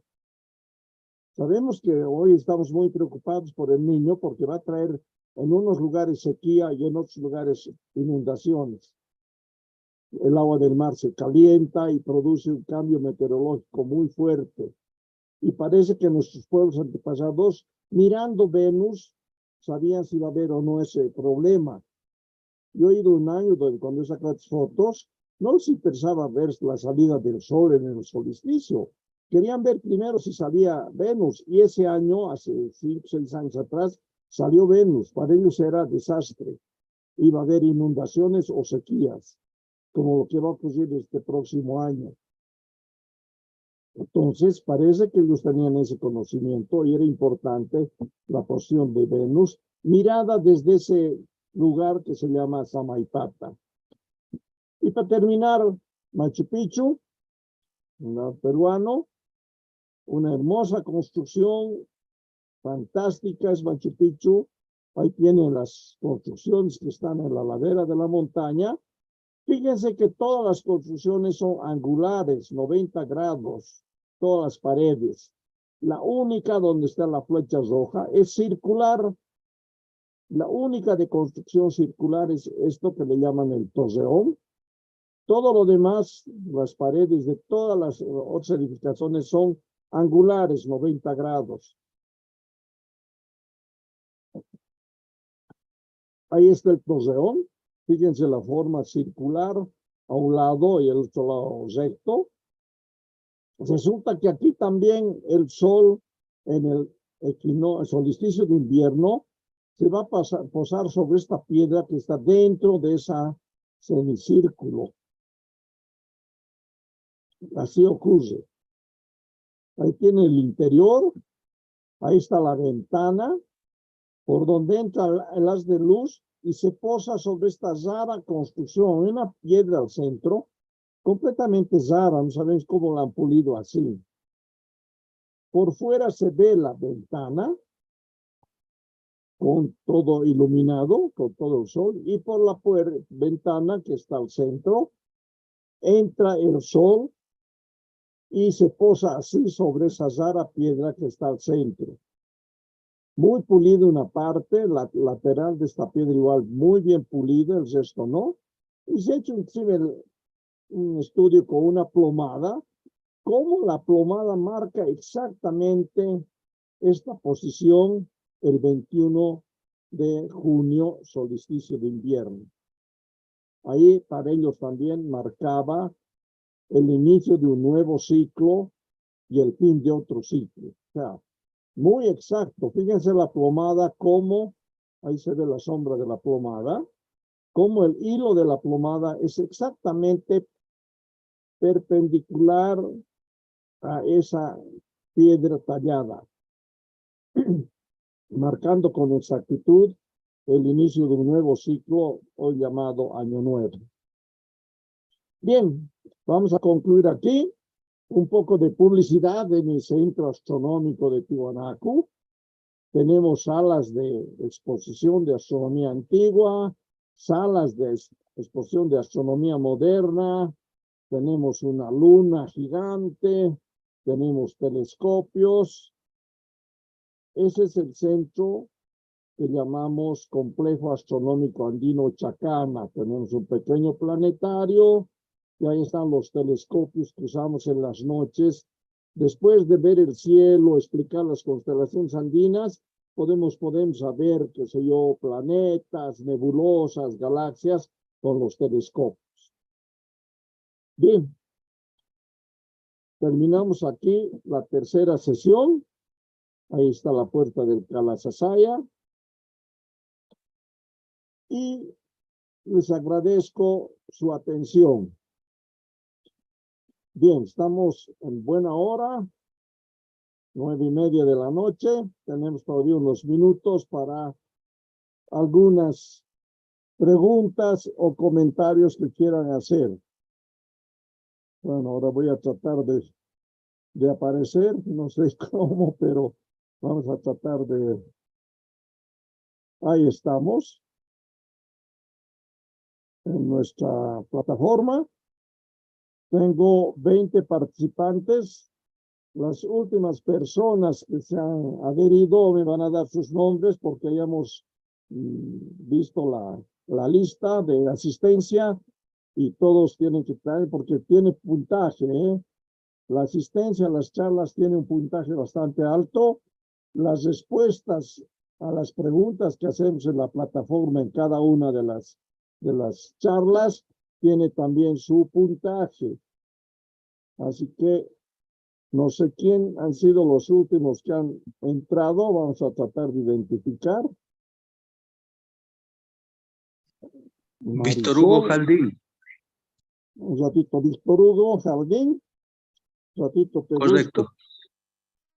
Víctor Hugo Jaldín, sí, estás marcado, ya, sí, ya está. Armando. ¿Dónde está Armando? No veo bien tu apellido. Armando Mamani. Sí, está también marcado. Víctor Hugo Jaldín Linquilla. también. Perdón. Linquilla Mendoza. A ver, voy a ver un ratito. Lin, sí, no estás tú marcado. Linquilla. Bien, ya está marcado. ¿Alguien más que ha llegado tarde? Helmut Kisbert, por favor. ¿Perdón? Helmut Kisbert. Elmon Kisbert, a ver, ¿dónde estás, Elmon?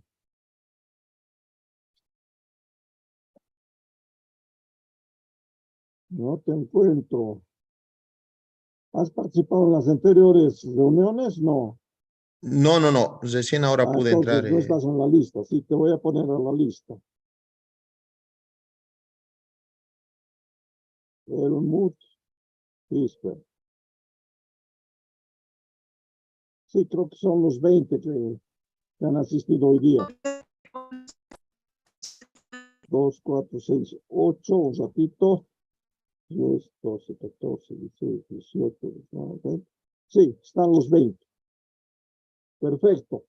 Muy bien, ahora haremos, si tienen preguntas, vayan preguntando o algún comentario que quieran hacer. Estoy a su disposición. Estoy atento a lo que digan. Buenas noches. ¿Está Gabriela Céspedes anotado? Sí, estás, Gabriela Céspedes, ya anotado. Gracias. Bueno, estoy esperando si tienen alguna consulta. Licenciado Manuel, Mónica, buenas noches. Buenas noches, Mónica. Dime. Una pregunta por más el tema del el contaje de tiempo. Y este año estamos en el año 5531. Sí. Y son distintas eras, yo creo que se llama así, serían distintas formas de contar el tiempo. Este número, 5531, ¿cuáles serían sus orígenes así, de una forma más en los conceptos, en su filosofía? Por favor, si puede nos hablar. Bueno, como hemos dicho antes, mucha especulación sobre las épocas de Tiwanaku, cuándo ha aparecido, cuándo no, según los arqueólogos, ¿no? Yo pienso que es lo que la mayoría de los arqueólogos dicen, 5531. No sé si les he comentado en la anterior clase, había un investigador muy conocido, famoso, el Inca Choquehuanca, se llamaba, tenía hasta una universidad andina. Él decía, yo lo vi una vez en una entrevista que le hizo, aquí en La Paz había el famoso Padre Pérez de la radio Fides y del canal Fides. Una vez, cerca del solsticio de invierno, el padre le hace una entrevista a Choquehuanca y le dice, según su criterio, ¿en qué año está la cultura de Tiwanaku? Y el Señor los sorprendió a todos porque dijo, estamos en el año 20.530, por decir. Y el cura se asusta porque era un cura, el padre Pérez. ¿De dónde saca 20.500 años? Y el Señor con toda su seriedad le dice, mi abuelo me ha dicho. Lo dejó loco al cura. Porque claro, todas estas cosas vienen por herencia de padres a hijos, de abuelos a nietos, contándoles lo que a ellos también les han contado sus abuelos, ¿no es cierto? No hay nada escrito de esas cosas. Lo que yo he rescatado y les estoy mostrando en estas conferencias son investigaciones así. Yo me he ido hace 25 años a los pueblos a hablar con los ancianos. A ver, cuénteme qué conocen del cielo. Y empezaban que las constelaciones, que el movimiento de los planetas, de los astros. Y yo iba tomando nota. También he ido a hacer un estudio bibliográfico de muchos arqueólogos, quienes en sus libros, desde Poznański, por ejemplo, y en sus escritos dicen, me han mostrado las estrellas que tienen su nombre, tienen sus constelaciones. Y claro, el problema de los arqueólogos es que no conocen el cielo, no son astrónomos, no tienen por qué ser astrónomos. Entonces, en algunas reuniones nocturnas, los lugareños de un pueblo dicen, mire allá, está el par de pumas, mire para allá, están los ojos de la llama. Y ellos solo anotaban. Me han mostrado las carguanairas, me han mostrado los pumayuntas. Pero el arqueólogo después, él mismo me lo han dicho varias veces, he querido observar lo que me han mostrado, ya no veo esas estrellas. Claro, el cielo se mueve. El cielo se mueve cada día 3 minutos. Si salimos ahorita y vemos aquí arriba la Orawa, la onda de estrellas, está ahorita aquí arriba en nuestro cielo, hoy día, a esta hora. Pero como el cielo se va a ir moviendo 3 minutos cada día, en 10 días la Orawa a esta hora ya va a estar aquí. En 30 días ya va a estar al otro lado. Por eso el arqueólogo no encuentra las estrellas que le han mostrado hace 10 días o hace 20 días atrás, porque no toma en cuenta que el cielo se va moviendo. Por eso durante un año podemos ver todo el cielo, lo que nuestros pueblos marcaba como cielo de invierno, cielo de verano, con sus propias constelaciones, ¿no? Entonces, eso mismo ocurre con el tiempo. 531 sí se puede determinar. El año 1994, los españoles celebraron 500 años de descubrimiento de América. Para ellos ha sido el gran descubrimiento de América. Estamos hablando del 94, 500 años atrás. Hicieron la Feria de Sevilla, un montón de cosas por el descubrimiento de América. Para nuestros pueblos lo contrario. 500 años de oscuridad porque vinieron los españoles y nos subyugaron, ¿no? Por eso cuando hablaba con nuestra gente, no, para nosotros son 500 años de oscuridad, hasta el 94. Y de 1994 hasta hoy día son 31 años. Ahí podemos ver los 500 del descubrimiento más los 31 hasta el día de hoy. 531. Pero hay adelante lo que se llama como 5.000 años, que en realidad en la cronología andina es el quinto sol. Cada sol para ellos era 1.000 años aproximadamente, tampoco es 1.000 años exacto. Estamos acostumbrados a cesar al cero, es que decimos 5.000 años. Pero está ahí y es para mí en la Puerta del Sol, cuando hemos visto el calendario de Poznański, hay unos sinusoides por donde está el calendario y son 5 subidas y bajadas, podemos decir, sinusoides. Cada uno es como de 1000 años, llamaríamos el quinto sol. 5000 años. Hasta ahí llego yo. Hay gente que habla 20.000 años, otra gente que dice 40.000 años, 200.000 años, ya no les creo, les soy sincero. Bosnansky en su libro comenta que cuando él ha investigado y ha hecho sus cálculos astronómicos, los templos le daban una antigüedad de 10.000 años. Y está el escrito que él presentó allá por el año 1945 a la Sociedad Geográfica de Bolivia. Él presentó su escrito, señores, templo de Tiwanaku tienen 10.000 años. ¿Qué le han dicho? Este viejo loco, ¿qué sabe? ¿De dónde saca 10.000 años? Quedó mal el señor, no le creyeron nada de lo que dice, pero hoy día, hace un año, 2 años atrás, en el sur del Perú y en el norte de Chile se han encontrado momias en las montañas que catalogadas con carbono 14 da 10.000 años. No estaba tan loco ese hombre. Hace 10.000 años atrás ya había gente caminando en el altiplano boliviano, en las montañas andinas, que ya podían hacer momias y están ahí. Pueden buscar en internet también las momias del Perú, el sur de Perú, o las momias del lado del norte de Chile, donde se ve claramente que han datado de 10.000 años. Entonces no estaba tan loco el hombre. Pero no hay más información, ¿no? Entonces hay gente que le gusta especular y dice, no, es una cultura de 20.000 años. Pienso que sí, 20.000 años atrás no había gente caminando en estas zonas. 10.000 años sí, tal vez, ¿no? Yo te diría eso a tu pregunta. Para mí son 5.531 años marcadas en el calendario andino. Gracias.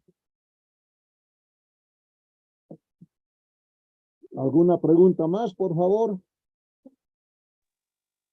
Sí, buenas noches. Una pregunta, licenciado.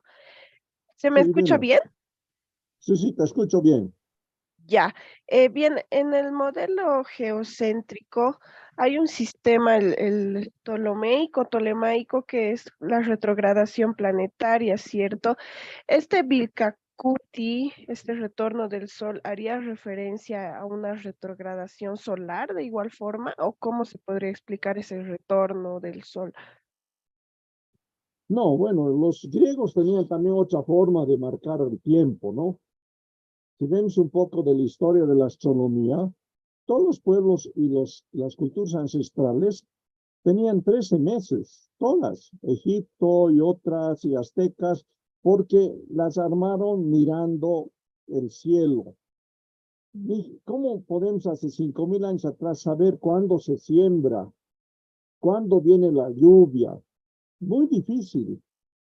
Al principio recuerden que nuestros pueblos eran nómadas, caminaban detrás de la comida por todos sus parames. En Sudamérica igual, iban por todo lado buscando comida. Después aprenden ya a cultivar agricultura. Eso es cuando ya se vuelven pueblos sedentarios, se dice.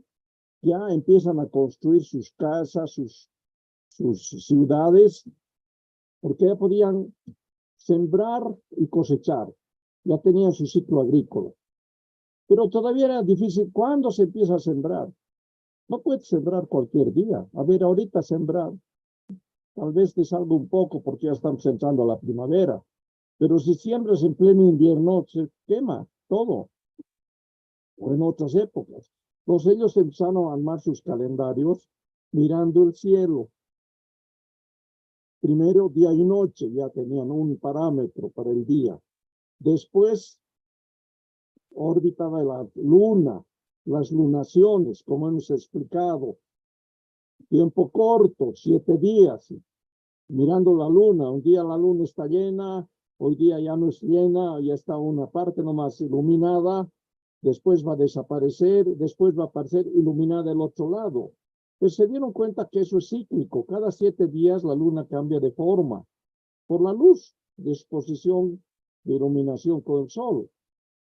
Después viene el tiempo un poquito más largo. Cada luna llena a la siguiente luna llena son 28 días. De ahí nació para muchos pueblos el mes lunar de 28 días. Y al hacer coincidir ese mes lunar con la órbita del Sol, se dieron cuenta que la órbita del Sol, mirando desde el mundo antiguo, el Sol se mueve, cada 365 días el Sol está en la misma posición. Dividiendo 365 entre los 28 días de la Luna, te da 13 meses.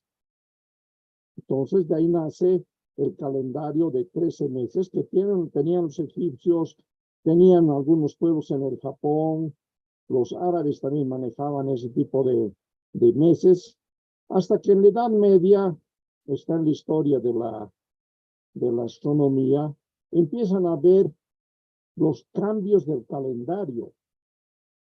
La primera reforma del calendario fue hecha por Julio César, el gran emperador romano.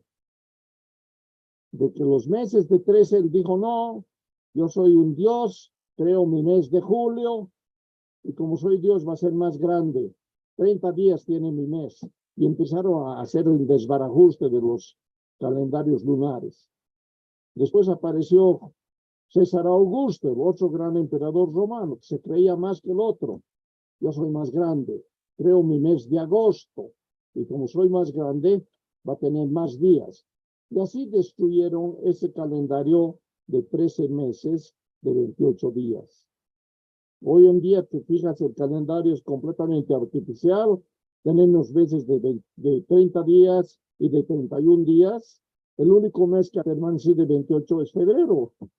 Pero todavía tenemos la tercera reforma del Papa Gregoriano, que dice cada 4 años a febrero hay que aumentarle un día, el famoso mes bisiesto, para compensar el movimiento astronómico con ese calendario artificial. Así cambiaron todos los calendarios, ¿no? Entonces, de ahí viene que los griegos tenían una forma de medir el tiempo, los árabes también. Estás viendo cómo es el calendario chino-japonés, digamos. El año del peso, el año de no sé qué.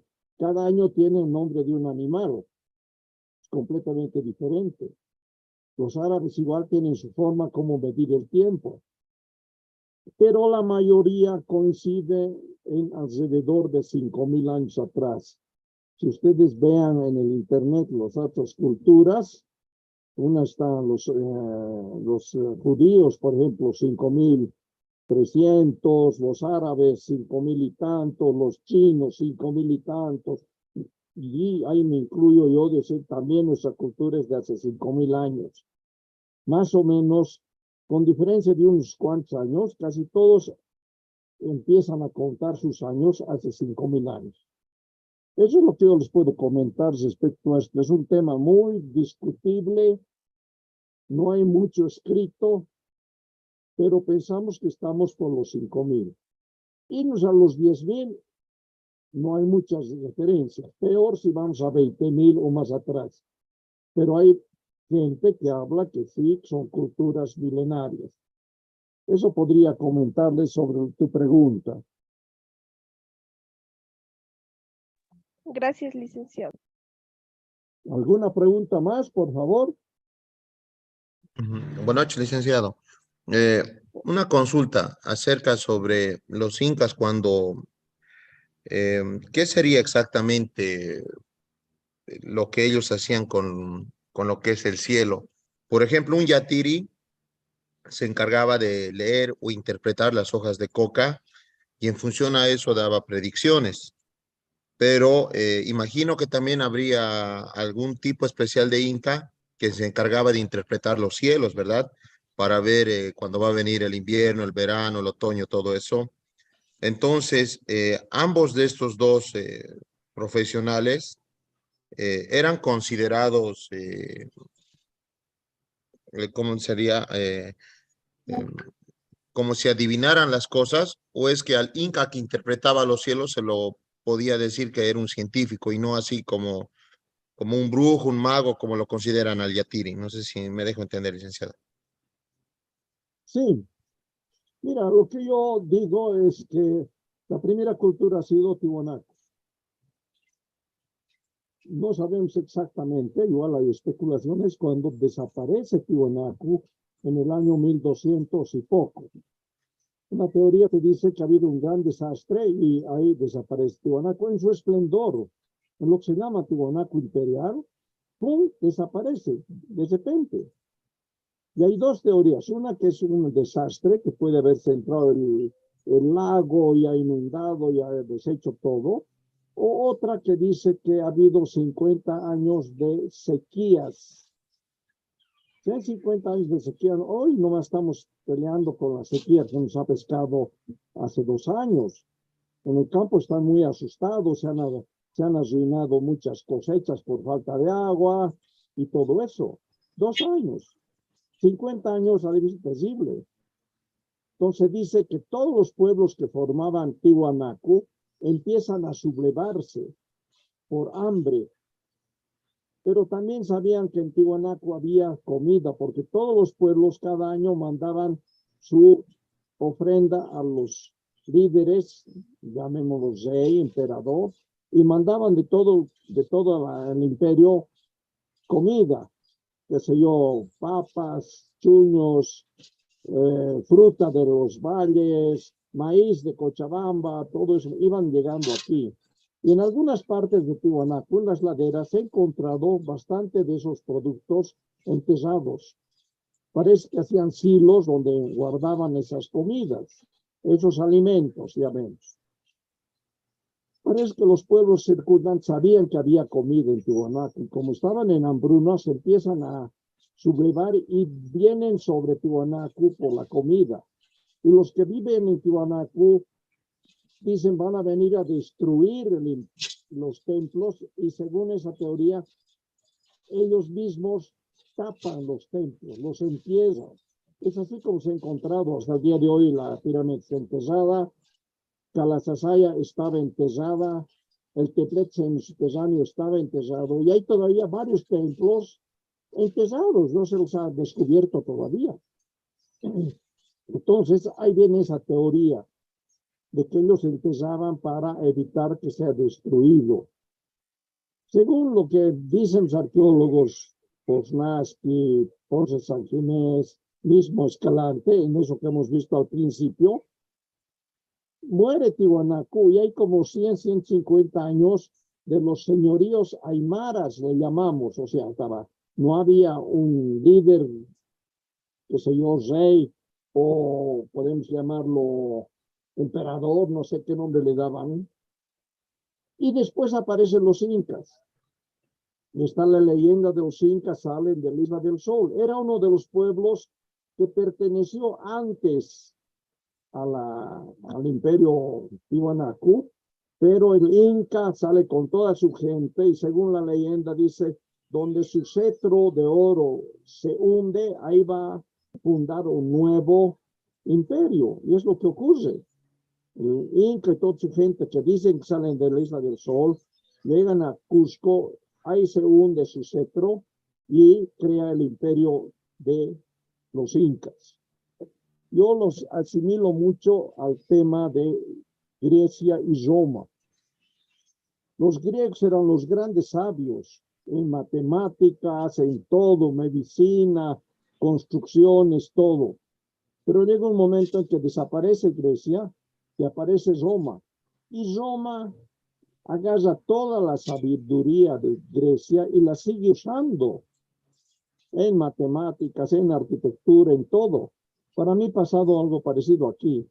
Los Tiwanaku eran los sabios que hicieron calendarios, hicieron medicina, arquitectura, todo. Pero un día que desaparece, esa gente no desaparece, seguían con el conocimiento. Pero ya son los incas los que toman ese conocimiento, toman el calendario, toman los conocimientos, tanto herbolarios, de medicina y demás, y lo siguen aplicando. Yo pienso que eso ha ocurrido, y tu pregunta es esa.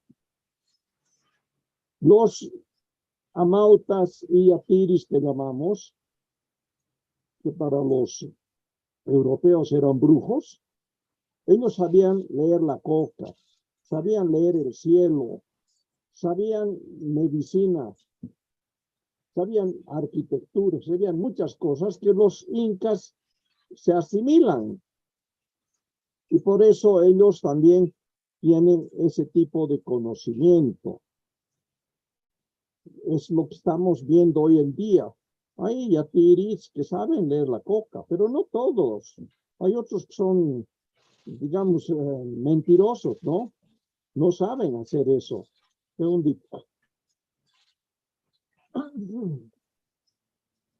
Entonces, hay gente que sí sabe hasta el día de hoy predecir, pero hay otros que no saben predecir y ahí se mezcla con una serie de fantasías y cosas de ese estilo.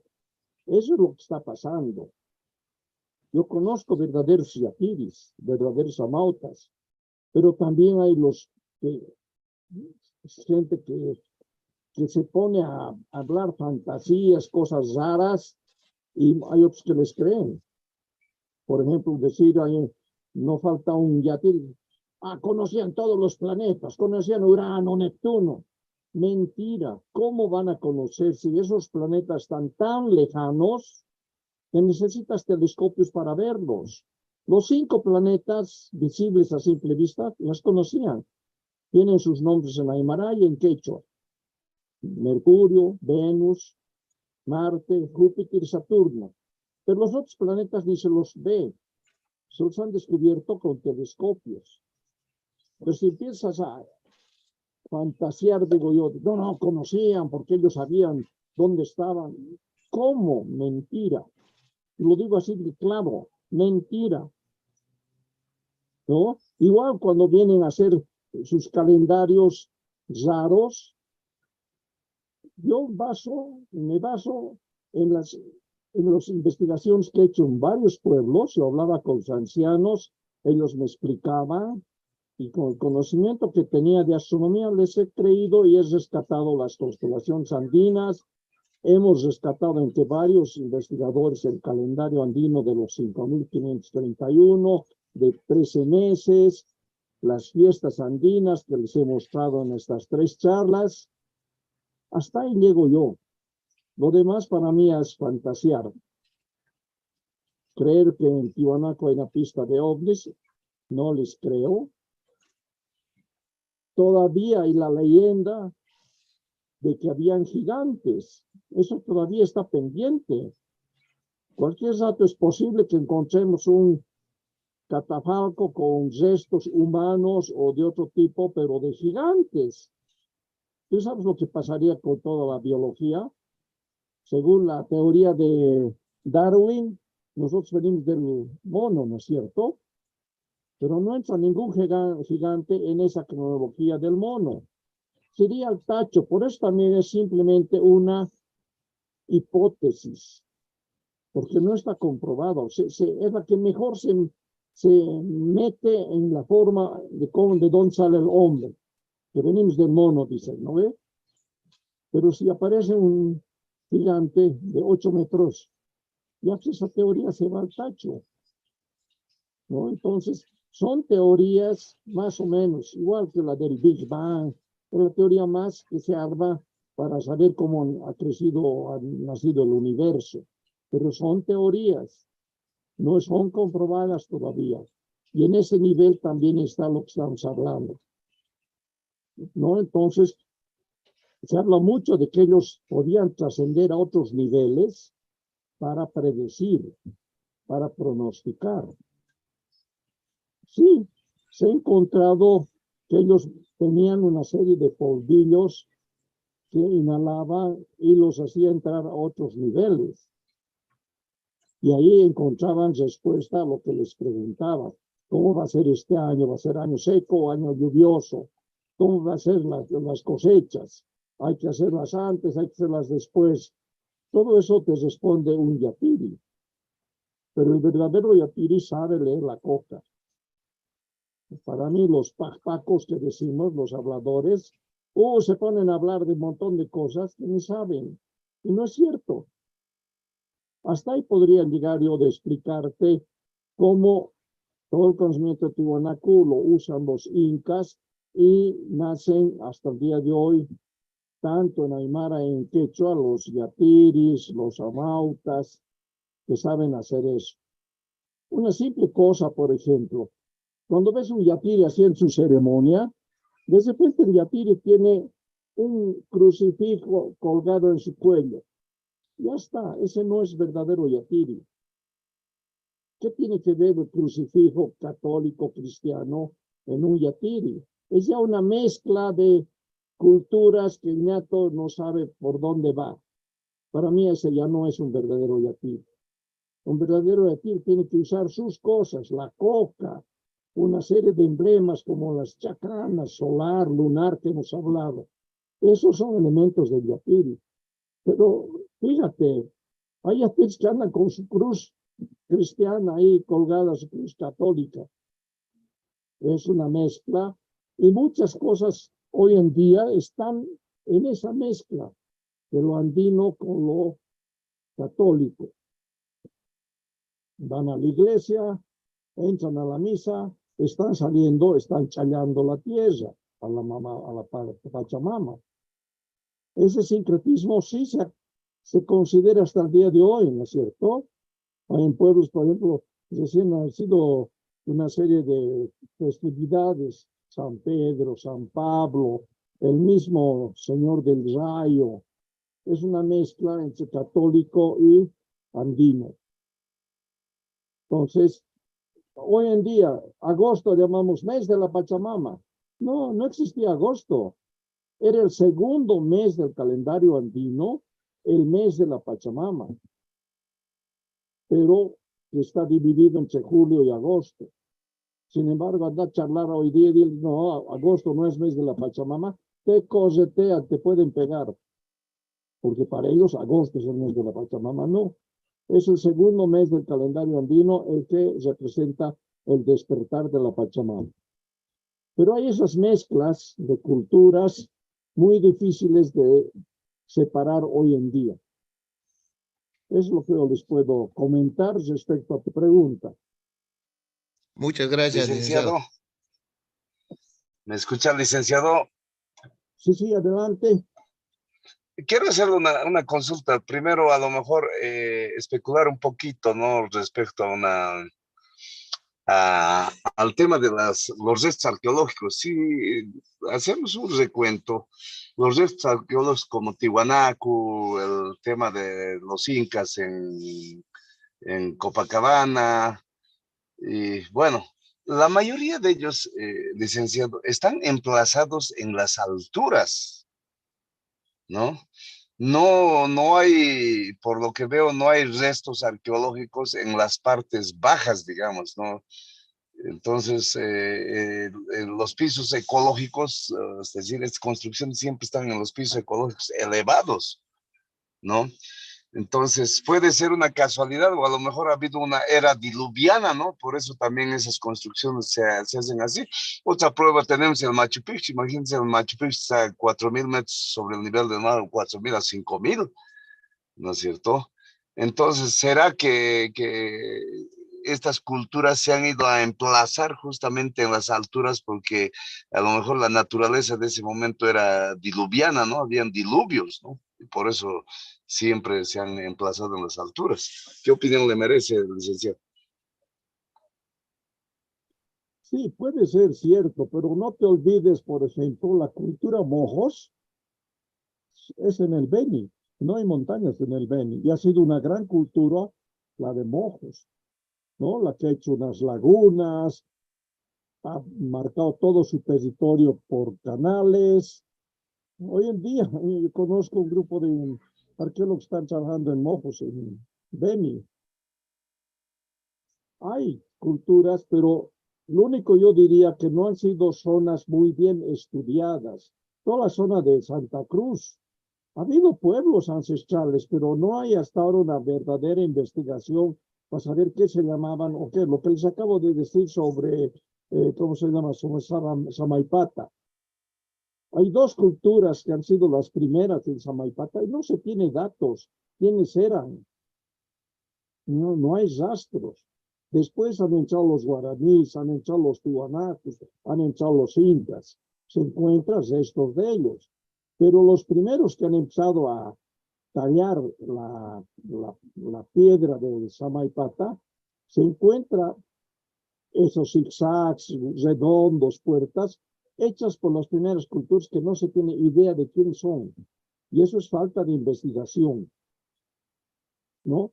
Es cierto lo que tú también dices, de que puede que han sido lugares mejores para vivir las alturas, pero anda al lado peruano, a la costa del Perú, hay muchas culturas de la época de Tiwanaku, Nazca, Chanchan y otras, están al lado del mar y han hecho grandes templos que están ahí. Puedes ir a Chanchan, a unos cuantos kilómetros de Lima, en la costa peruana, hay unos tremendos palacios que están desenterrando y están reconstruyendo. En el Perú hay muchas de esas culturas de la época de Tiwanaku y hacia el lado de la costa. Entonces, había nomás que sí han prevalecido más las que estaban en las alturas, puede ser, y que han sido las más grandes como Tiwanaku o Inca, puede ser, pero hay también esas otras culturas. Nazca, por ejemplo, anda a la zona Nazca, hay unos palacios enormes, hermosos, que algo están reconstruyendo. Te digo, Chanchan en la costa del Perú, y ahí sí hay como unas 20 culturas que han ido apareciendo porque los arqueólogos han empezado a encontrar restos de construcciones. Y no son incas, son anteriores a los incas. Entonces hay todavía mucho que discutir en ese tema, pero sí estoy de acuerdo contigo que las que más han prevalecido son las que estaban en las alturas. No sabemos si era por grandes inundaciones, movimientos de los cerros, terremotos, que ha hecho que desaparezcan unas y se queden otras. Es lo que puedo opinar al respecto. Gracias, licenciado. Gracias. Bien, si no hay más preguntas, vamos a terminar aquí. Ya estamos sobre las 10:10 de la noche. Lo que yo les pido, no se atrasen con las preguntas y las lecturas. Varias personas decían que no podían entrar a la plataforma, que no estaba puesta la segunda charla. Hoy día nos ha escrito nuestro coordinador y dice, está todo en las plataformas, se puede ingresar ya a la tercera lectura del tema de hoy. Ya está colgado también la conferencia número 2. Los que no han podido asistir a la anterior conferencia pueden entrar y escuchar. Ahí está el video de la segunda conferencia. Ya pueden entrar a la plataforma también a ver las preguntas y las lecturas de esta tercera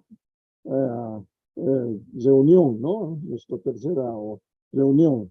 Está todo, traten de no atrasarse porque el jueves tenemos la cuarta conferencia, ahí cesamos las conferencias, pero van a tener un tiempo, creo que hasta el 20 de agosto, no sé, eso depende del coordinador, para poder hacer las lecturas y responder los cuestionarios que no son grandes problemas, son 7, 8 preguntas, cada lectura no tiene más de 10, 15 páginas. Entonces, y las lecturas ayudan a comprender un poco más lo que estamos hablando ahorita, ¿no? Ahí está más explicado toda la parte de Tiwanaku, del calendario, porque decir 5.531, ahí pueden encontrar para reforzar lo que estamos hablando. Muchas veces estas reuniones, hay mucha información que no se tiene todo, hemos hablado de todo un poco hoy día, pero en las lecturas te tienes para reforzar el conocimiento. Básicamente para eso son las lecturas, para apoyar estas conferencias y tener un conocimiento más sólido de lo que estamos hablando. Y vuelvo a decir, son teorías. Yo me apoyo en ciertos arqueólogos que creo que están en lo cierto, Vuelvo a decir, hay otros arqueólogos que dicen otras cosas, muchas veces muy fantasiosas, ¿no? Pero no hay la verdad absoluta en este tema de la arqueología. Hemos rescatado lo que hemos podido, hemos armado una cierta lógica del calendario andino, una cierta lógica de la época de cuando había Tiwanaku y demás. Vuelvo a decir lo que les he dicho en la charla anterior. Lamentablemente, en la roca no se puede hacer datación radiocarbónica. La datación radiocarbónica tiene que ser en tejidos, en cosas orgánicas, para que te dé una fecha. Por ahí puedes entonces discutir que, qué sé yo, que Pumapunku ha sido hecho 5.000 años atrás. Otros dicen, no, recién han construido el Calasasaya hace 100 años, 1000 años. Son lo que estudian los arqueólogos. De ahí sale su información. En cambio, cuando tú tienes una momia y te dice 10.000 años, eso es seguro porque es datación que es radiocarbónica en temas orgánicos, material orgánico, como el esqueleto de la momia o los tejidos de la momia que tenía. Eso te da exactamente la época. Pero las construcciones no te dan. Ni Samaipata, ni Machu Picchu, ni Tiwanaku. Puedes determinar exactamente cuándo han sido construidos. Bien, les agradezco su atención. Vamos a encontrarnos el próximo jueves para la última conferencia. Ahí vamos a hablar de algunos temas, como por ejemplo el Capacán, o como os he comentado, las investigaciones que ha hecho la UNESCO y qué cosas se encontró en Tiwanaku, esas cosas. Vamos a hablar en la última charla del próximo jueves. Y ya nuestro coordinador nos dirá hasta cuándo tienen tiempo para presentar las respuestas a los formularios que hemos puesto en cada sesión. Para de ahí saldrá digamos, la nota para aprobación. Yo tengo ya de las 3 charlas que hemos dado, tengo las listas de los que han participado. Falta una más. Eso tiene un buen puntaje también. Y bueno, terminamos aquí. Muchas gracias por todo. Nos estamos comunicando el jueves a la misma hora, 8 de la noche. Buenas noches. Si es que no hay alguna consulta o algún comentario. Bueno, les agradezco. Hasta el jueves. Buenas noches. Buenas noches. Buenas noches, licenciado. Hasta el jueves. Buenas noches, licenciado. Hasta luego. Gracias. Buenas noches. Gracias. Buenas noches. Buenas noches. Buenas noches, licenciado. Buenas noches. Bien, nos salimos. Hasta la próxima. Buenas noches, Licen. Buenas noches. Gracias. Buenas noches. Buenas noches. Adiós.